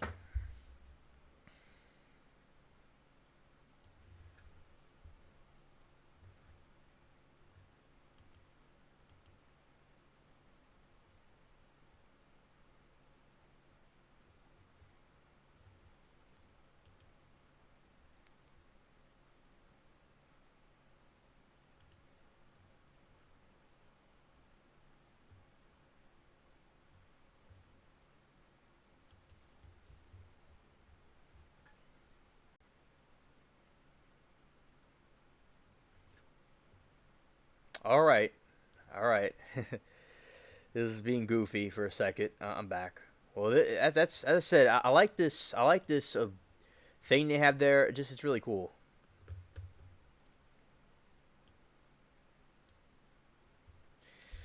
Gam says the Rug Aru can't count past 13 legends, so if you drop a higher amount of coins, they will keep counting until the sun comes up, and then I'm going to just press this right here so we can see.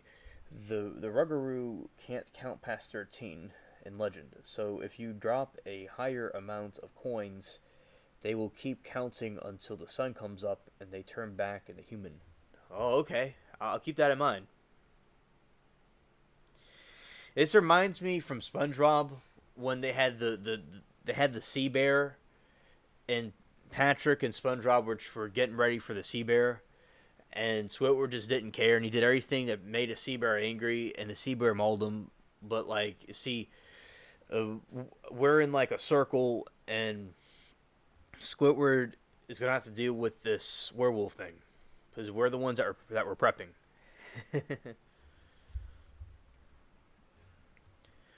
I always thought that the swamp stuff was so interesting. Like, look at this, man. Thing's ready for Halloween. It's right, not for Halloween, but for Christmas. Yeah.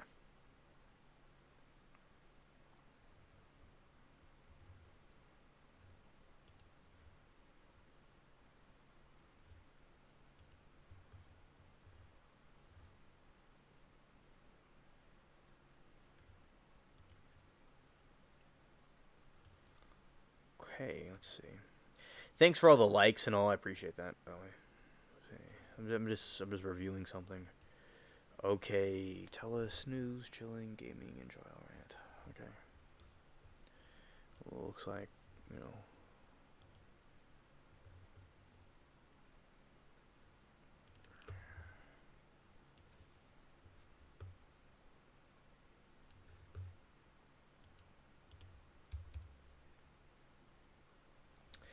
Lizard men are also legends or cryptids down here in the swampy south.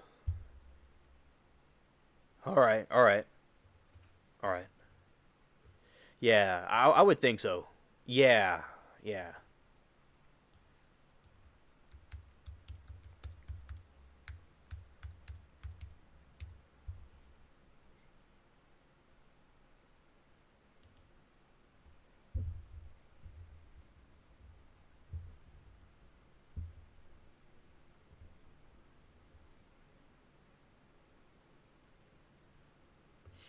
Okay.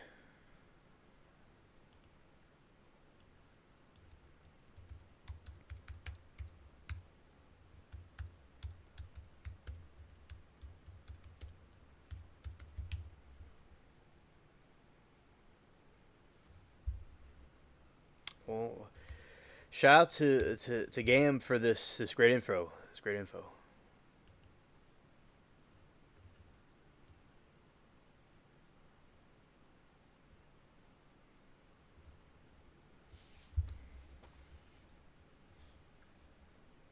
In folklore, the Lee County, South Carolina, the lizard man of Scape or Swamp, also known as the Lizard Man, Lee County, is an entity said to inhabit the swampland of the region. First mentioned in the late 1980s, the purported sightings of the damaged attribute the creature, yielding a significant amount of newspaper, radio, and television publicity. Professor of Religious Studies Joseph P. Laycock described the media frenzy and subsequent cult appreciation for this and other similar claims as following predictable chain of events, a strange sighting, media attention, more sightings followed by visits from curious tourists and monster hunters. Research Ben Ranford states that this is a compelling story, but several important aspects wither under the skeptical scrutiny.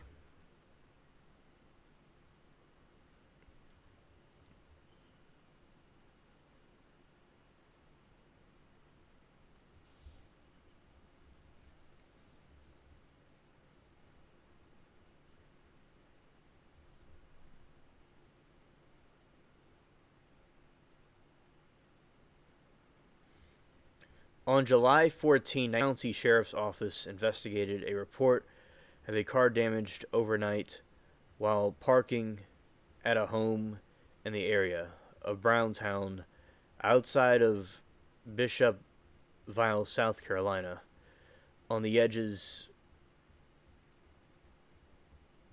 of the scrape or swamp. The car reportedly had tooth marks and scratches with hair and muddy footprints left behind. Sheriff Leston Truesdale noted it was the start of various claims that eventually cascaded into a story about a lizard man in the swamp. Prompted by the news vehicle damage, 17-year-old local Christopher Davis reported that the sheriff that his car was damaged by a creature he is described as green, wet-like, about 7 feet tall, and had 3 fingers, red eyes, skin like a lizard, snake-like scales. 2 weeks prior, according to Davis, he was driving home from working the night shift at a fast food restaurant when his car got a flat tire. After fixing it, he saw a creature walking toward him. Davis got his car and began to drive, but the creature was soon on top of the car. He applied his brakes, causing the creature to roll off the car. Davis enough time to escape. Coverage by newspapers and the media resulted in increased attention for his claims. Local businesses began selling Lizardman T-shirts, and local Chamber of Commerce, encouraged by the media attention as good for a community. Gam says, "Brother, my wife has a library that contains very old and out of print text on cryptids. That's why I am making so many 3D models of them. They don't make, you know, I'm glad that you're interested in the cryptids. I'm glad that you're interested in seeing that stuff. And basically, I think that it's absolutely awesome that you do that and you research this stuff.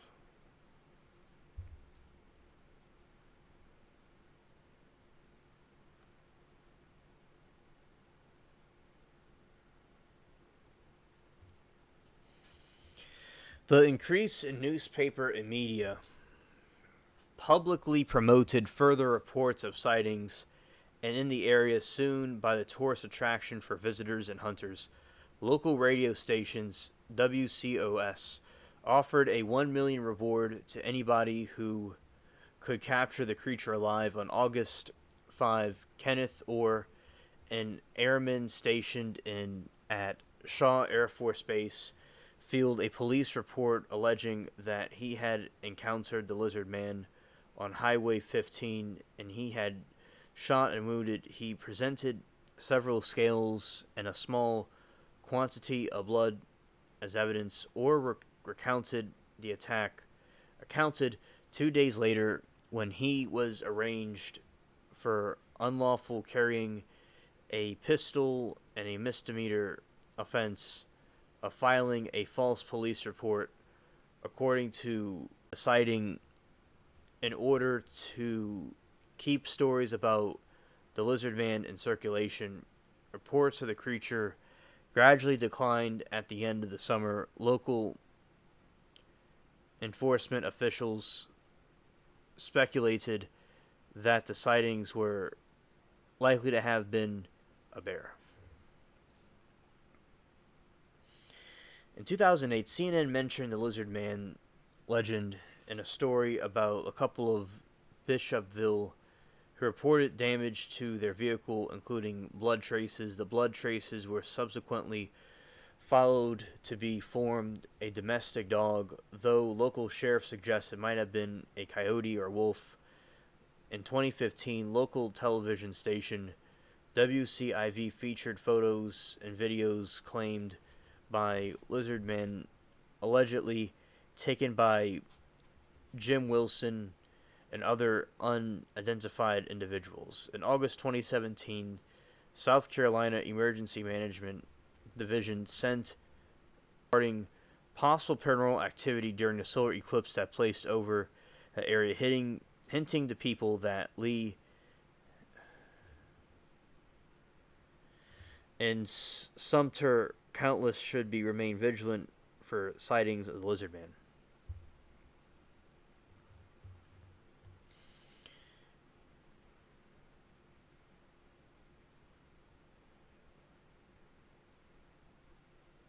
Thank you, Gam.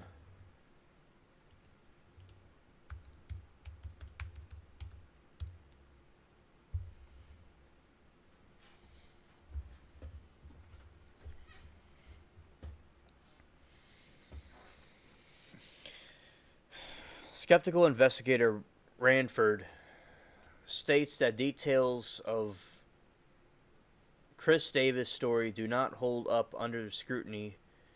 Over the weeks and months, reported tellings of detailings charged many times of having scales of the creature being packed with mud, how far away Davis was from the creature when he saw it, and whether it attacked the car or not. Ranford questioned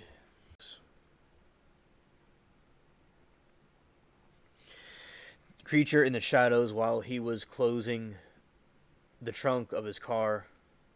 Davis still get back to the car and take off, yet Davis claims that the creature was so fast that it caught up to the car when he was doing 40 miles. Ranford state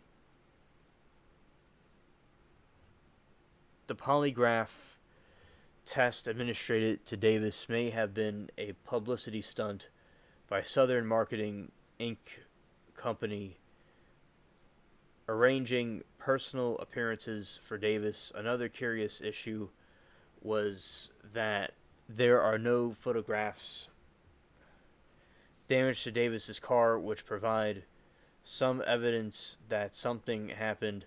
Newspaper accounts giving various description of the damage of the car, and in one local newspaper, Davis is quoted as saying he escaped with no more than a scratch on his fender.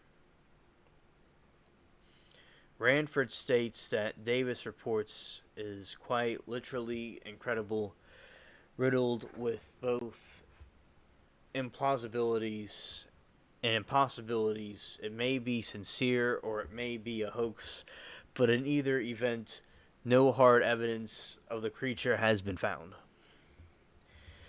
Investigator Alicia Lutz has suggested that what Davis saw that night was actually a local butterbean farmer, Lucas Emlor, who was gardening his shed. It wasn't anything else but a human.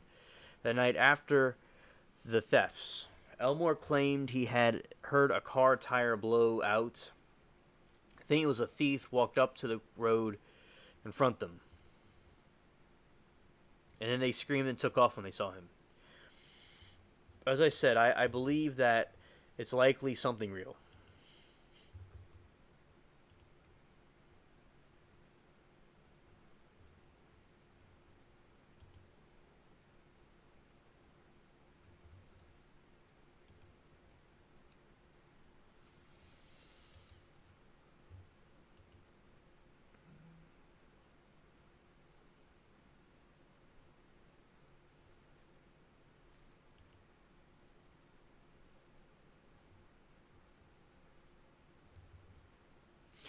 Oh, Gam, there's a Vietnam story where the soldiers saw golden lizard men in Vietnam.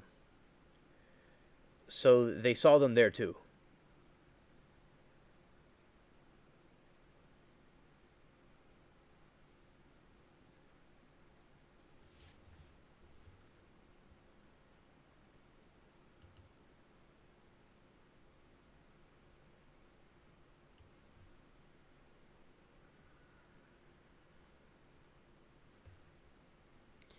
No, so yeah, so thank you for mentioning that, Gam. And we'll certainly look more into it.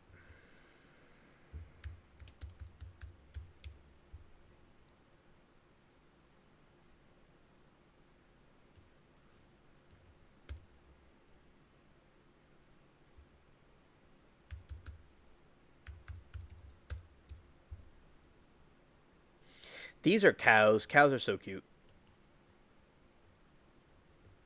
There's a cow in grass. They look really cool. Shout out to the cows.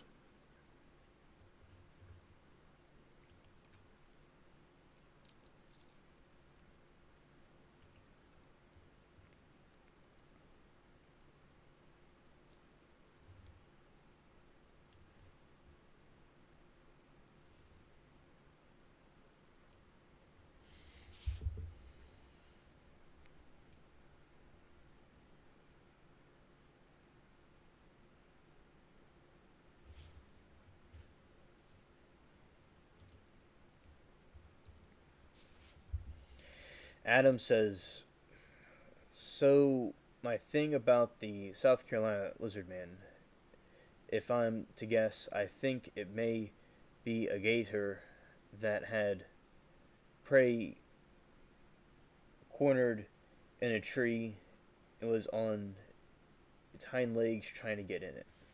It's interesting. That's an interesting possibility. Yeah, so, and you're saying, so maybe, so my thing about the South, I guess, I think it may be a gator that had prey cornered in a tree and was trying to hide legs, trying to get it. That's possible. And then, like, that could be an explanation. That may have been possible why that happened. But I think another thing, like, sometimes I wonder, like, they may have seen what they actually saw. It's all good, bro. It's all good.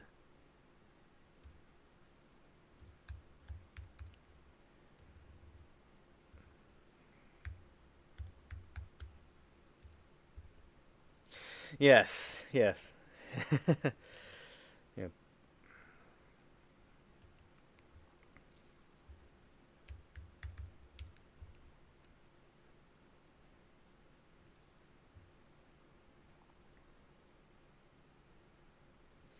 And those are the turkey birds. I'll be talking about them too as we get towards fall.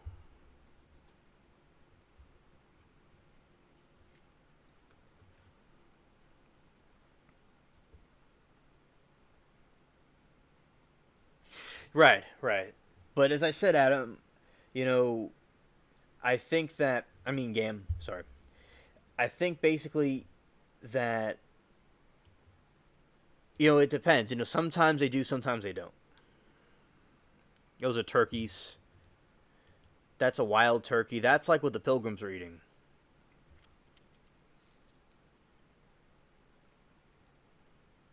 Yeah, the giant panda. Yeah, yeah.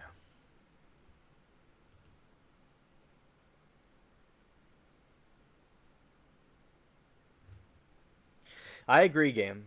I agree.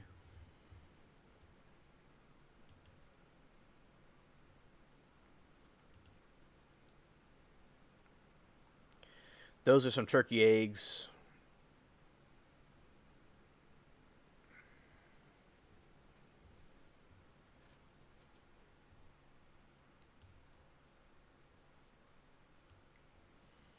Y'all want to see an ostrich egg? That's an ostrich egg. It's gigantic.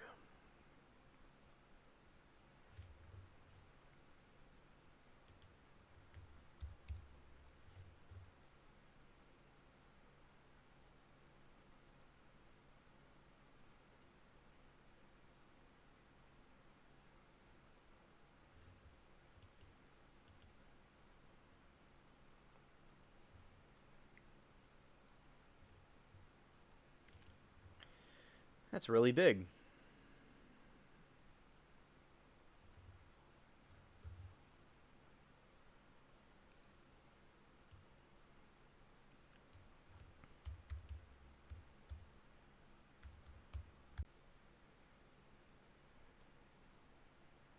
You're welcome, Gam.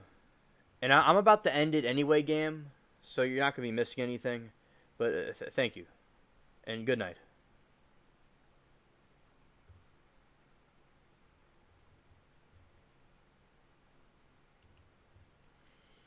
Yeah. So DJ, these are some of the these are some of the chickens. Yeah, I know, right? Very big egg. Yeah. DJ, these chickens they have all kinds of interesting chickens. Now, these aren't the same chickens you eat, by the way, DJ. They're just like chickens you like that, lay eggs.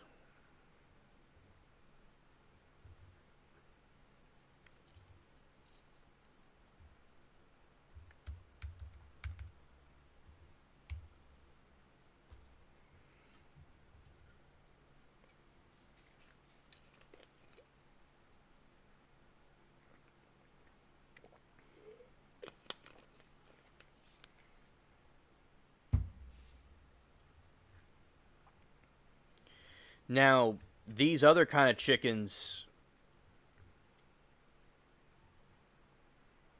like this kind of chicken, that's the kind that people eat. It's different than the other kind.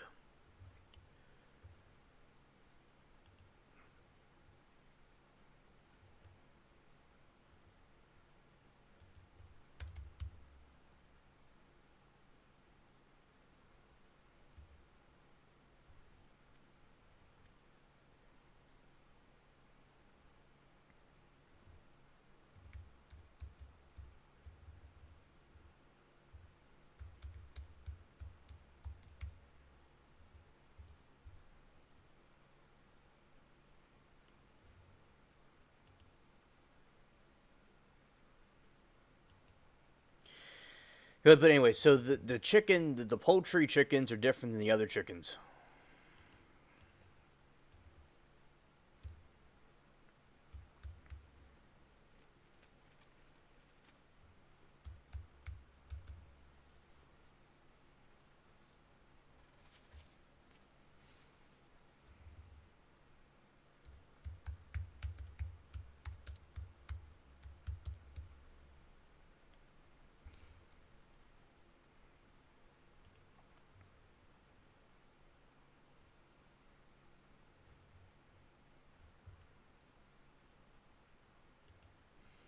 Yeah, it's a chicken roosting. Shout to the chicken.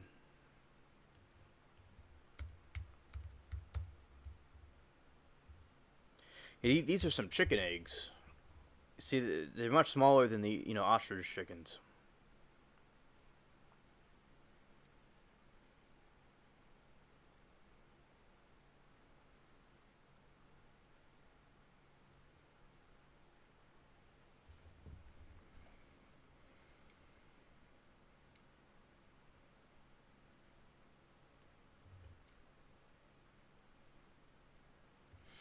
And the chickens, they like to roost.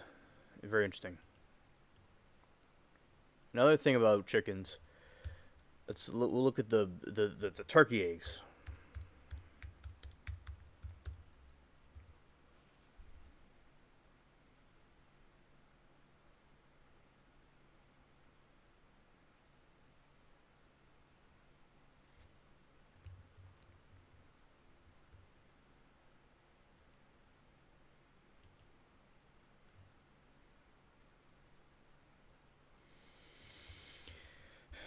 You got the goose, turkey, and duck and chicken eggs. Yeah, but this is that's a turkey. The turkey egg's a little bit bigger than the other one.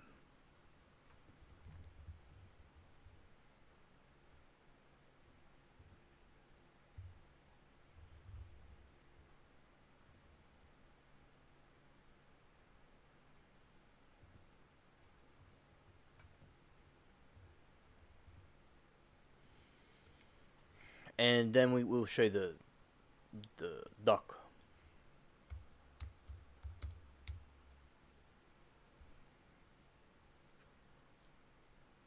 Yeah, the duck eggs are a little bit bigger.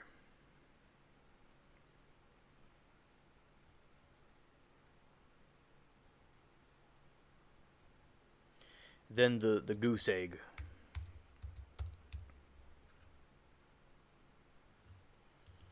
All right, that's a goose egg versus a duck egg.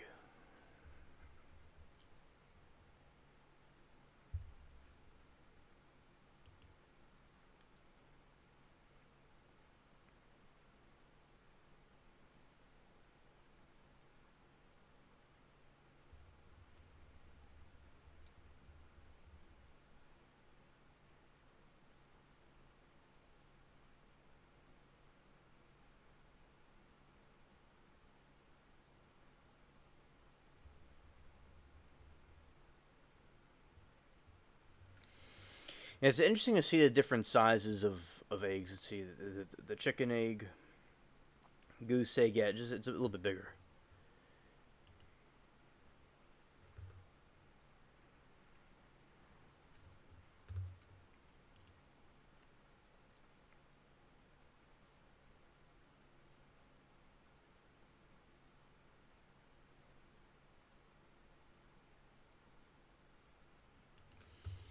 Let's see, turkey eggs.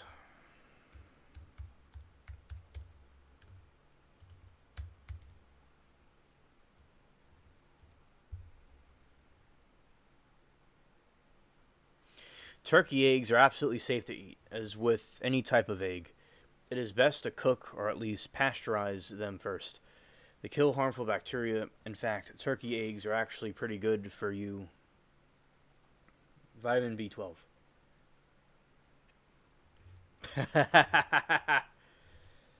Pterodactyl eggs have the highest value.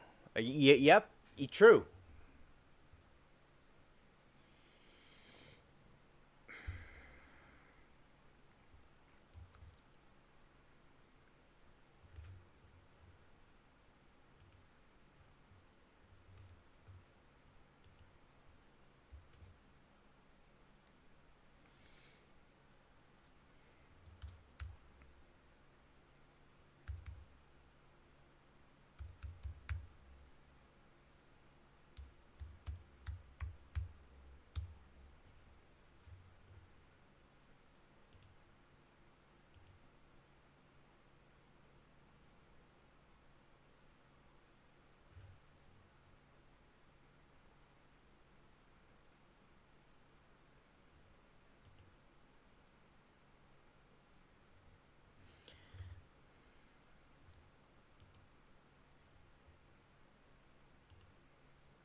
I've seen some. Yeah, but so that's their eggs.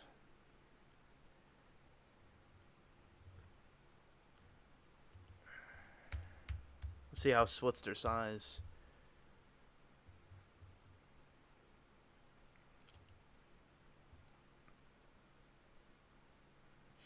They got even bigger eggs.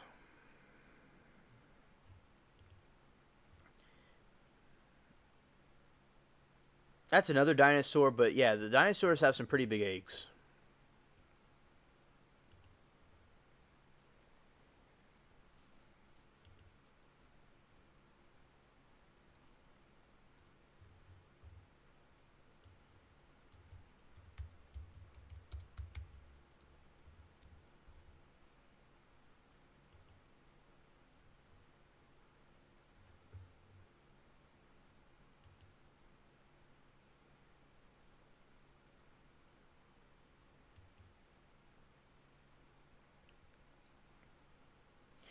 I've seen those before. The lizard eggs. I've seen those before outside.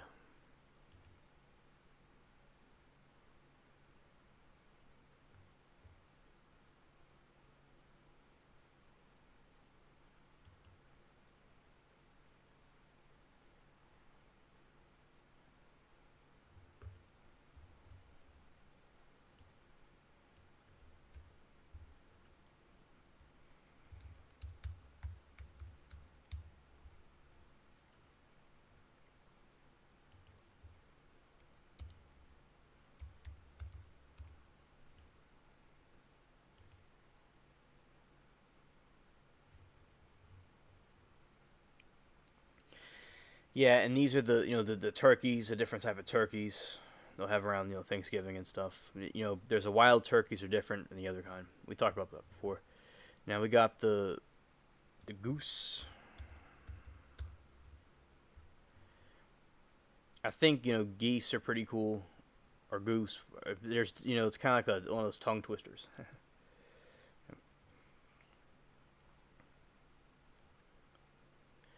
Yeah, so I like these like farm animals and stuff because on YouTube I met people that were farmers and things like that, and they taught me a lot of stuff. And like like for Peach, for instance, a friend of mine from YouTube, and you know, so I got into this stuff. It's pretty cool. Also the goats too. Goats are cute.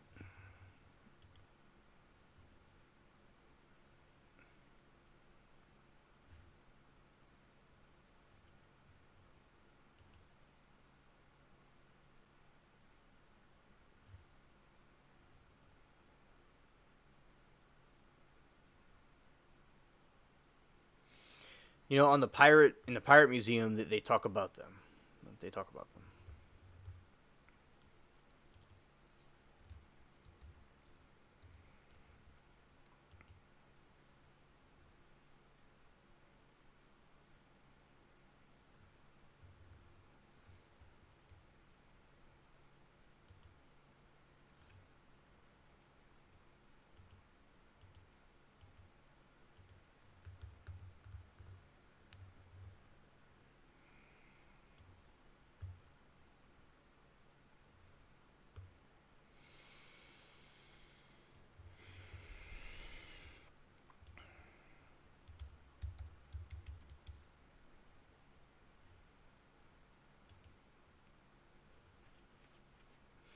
Now, one of the new videos that's been coming out is gonna be about Merlin. It's almost done, and also he he's kind of like he was a little edgy like King Arthur, and he really liked being around the ladies, and even his it was talking about since his father was an incubus, it was like a demon. He was a Christian. He became a Christian, but his father was a demon DJ. So, but he had issues with lusting at women a lot, and he's kind of like he would have a lot of ladies and stuff in the stories, and even his students, and like he was doing with supernatural entities, like people that he would teach some of these women magic, but he kind of liked them, and then one of them kind of put him in a tree and tuned him into a tree, but he eventually got out later, and he didn't do like he focused on other stuff. But yeah, he's another character that you find interesting, like King Arthur and his half sister, and this guy, he's just going around with the ladies everywhere.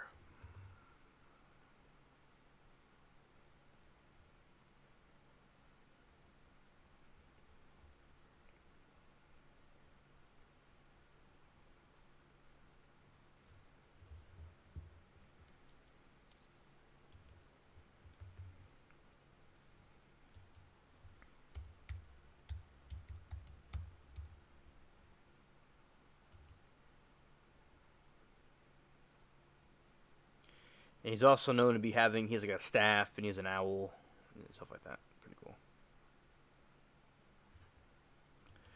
See the art. Yeah, I like that.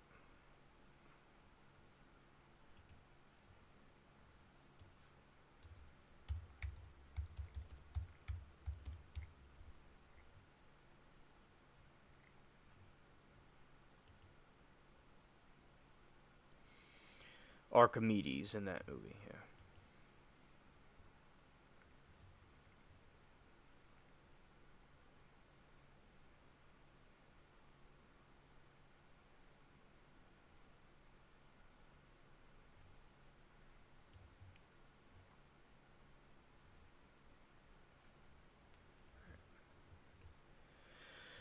Okay, and now we go over here.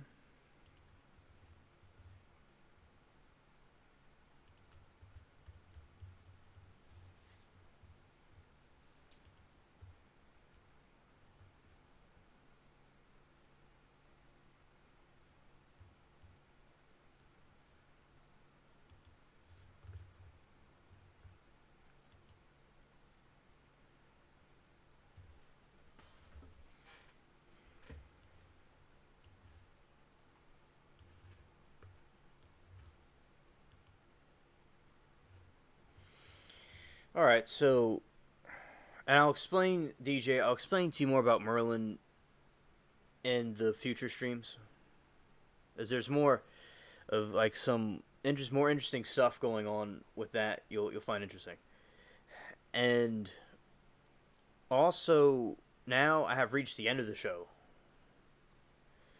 and so we're wrapping it up, and I'm glad that for everybody coming, hitting the like button. I really appreciate it very much. And we'll be going live tomorrow. Hopefully everything goes right. And I wish all of you a good night, good morning, and peace.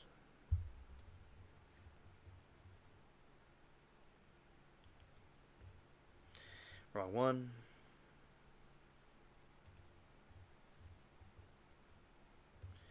Let's see. That one.